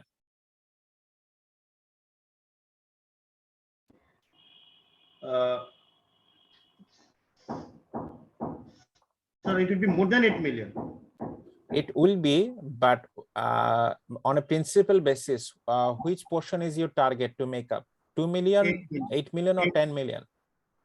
Sir, 8 million. 8 million. Can you recall the concept of present value of annuity? This way of calculating rental? Can you recall this? Yes, sir. This one? Okay. Now the thing is that I'm saying that it should be which one? On a present value basis, I want to get say 8 million. I'm not inviting issues here, but what I'm saying here, you have to make rental payment to make up the 8 million. Obviously, bank will not give the 8 million property to you at 8 million. Bank will charge some profit from you. So how bank will make profit from you? Bank will say that use this property and make a rental payment of 40,000 to me monthly basis. For example, okay, I'm taking an arbitrary figure. It can be 10 years, it can be 15 years, okay, in this way. So in this way, you see that out of the 40,000, one portion will be considered as pure rent, and another portion will be considered as payment for ownership. So what does it mean? So by making this payment for 10 years or 15 years, what will happen? You will see that you have become the owner of the property. You have become owner of the property. So what it actually means? It actually means that your installment payment will include two amounts. One is repayment of the principal, and another one is for the purpose of rent. And you see, this rent will actually reflects. The rent will actually reflects what? The rent will actually reflects the profit made by the to be made by the bank, and this payment will reflect the principal payment. So over time, what will happen? Over time, your rental payment will go down. Your rental payment will go down. Why your rental payment is going down? Because over time you are making a payment for what? Making a payment for principal. Can you recall the principal paid by the bank? 8 million. So you are paying rental to make up this. You are making a rental payment. So over time you are reducing ownership of bank or you by making the repayment of the principal. Who is getting less ownership by over time, bank or you? Bank is losing its Bank is ownership losing to its me ownership over time. gradually, right? In that case, you are getting more ownership. That's why your rental payment will come down. Your rent payment will come down, and over time your repayment will go up because you will be making the payment for getting the ownership of the property. You see, at the end of this year, I mean in 2033, you are making no rental. What does it mean? You have got the ownership fully. You have got the ownership fully. Okay. So that's why it is called diminishing. Why it is diminishing? Because over time, by making the rental payment and by making the repayment of the principal, you are reducing the share, or you are reducing the participation of yourself or the bank.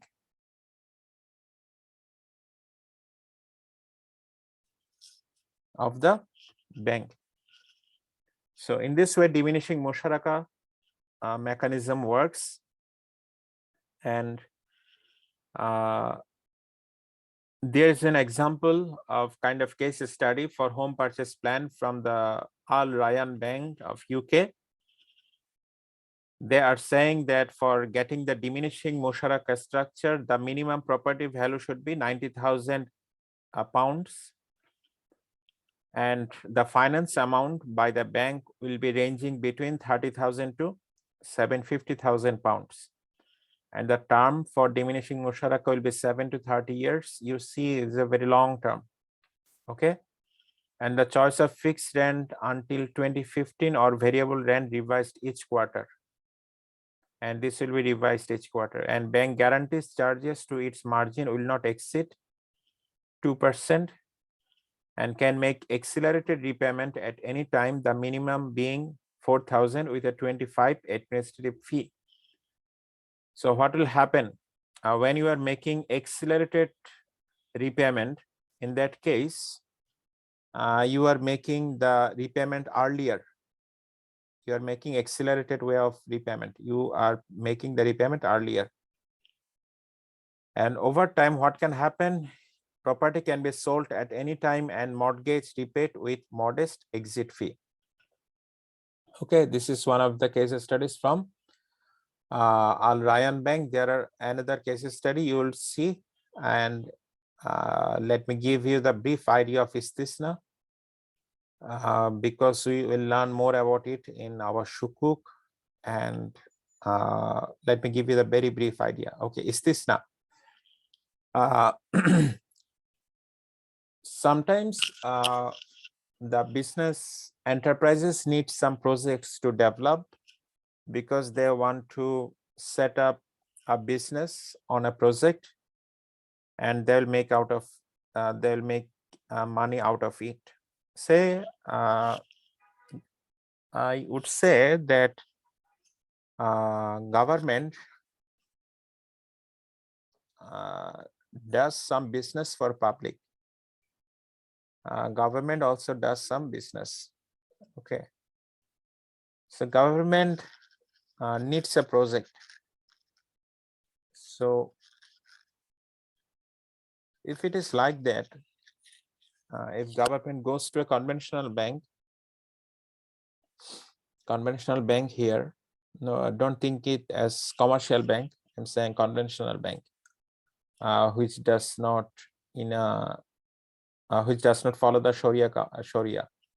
Okay, so if government approaches to conventional bank, what conventional bank will do for the project? Conventional bank will make a direct cash payment to the government, and government will hire or make a tender and select an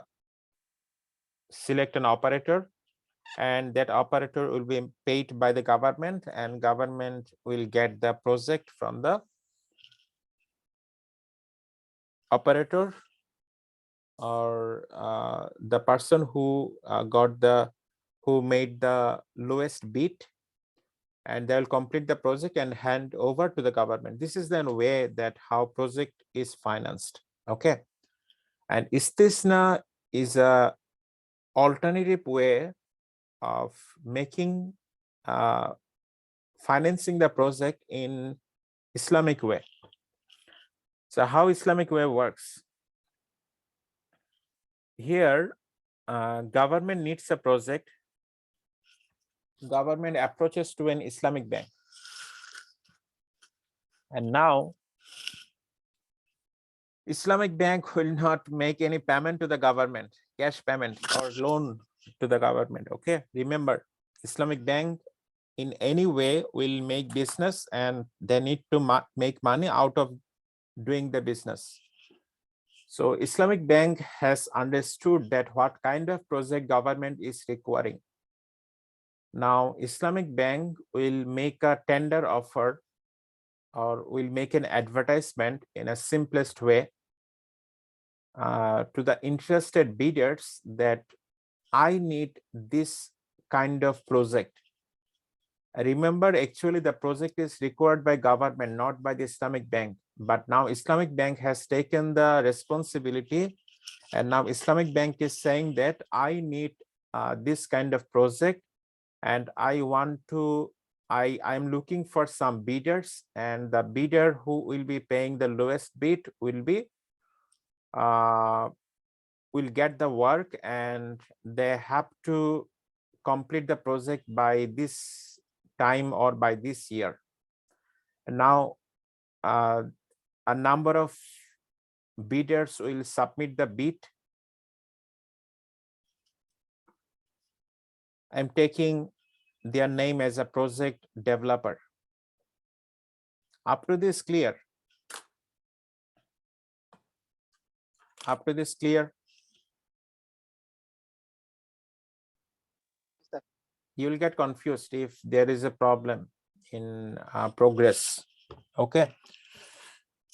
Now, Islamic Bank has given advertisement, and some project developers have become interested, and they submitted the bid, and Islamic Bank will now choose the lowest bidder. Okay. Now, Islamic Bank has selected a project developer and will make a payment. Okay. Payment for what? Payment for developing the specific project required by the Islamic Bank, which is actually required by the government. Okay. Now, upon the completion of the project, say 3 years or 4 years, what project developers will do? Project developers will transfer the title of the project to the Islamic Bank.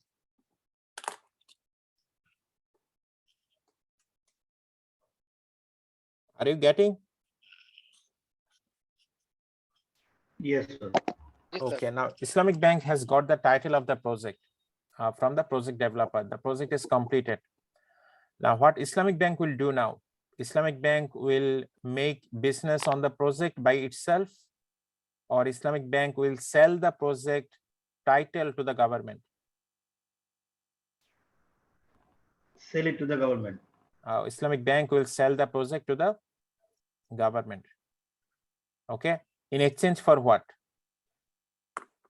In exchange for interest payment, or in exchange for selling price? So selling price.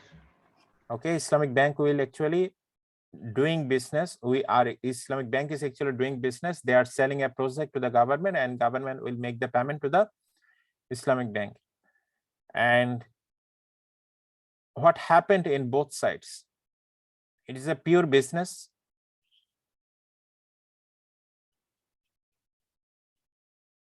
Is it a pure business?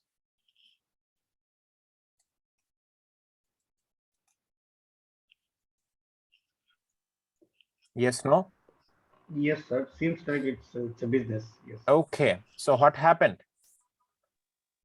Manufacturer has been provided fund in advance of goods being supplied, and manufacturer, remember, I have mentioned the project developer, think of it as a manufacturer. Manufacturer will use the fund to cover wages and cost of input supplies, and it also applied to production of specific items, and the project will be delivered at an agreed date, but flexibility permitted.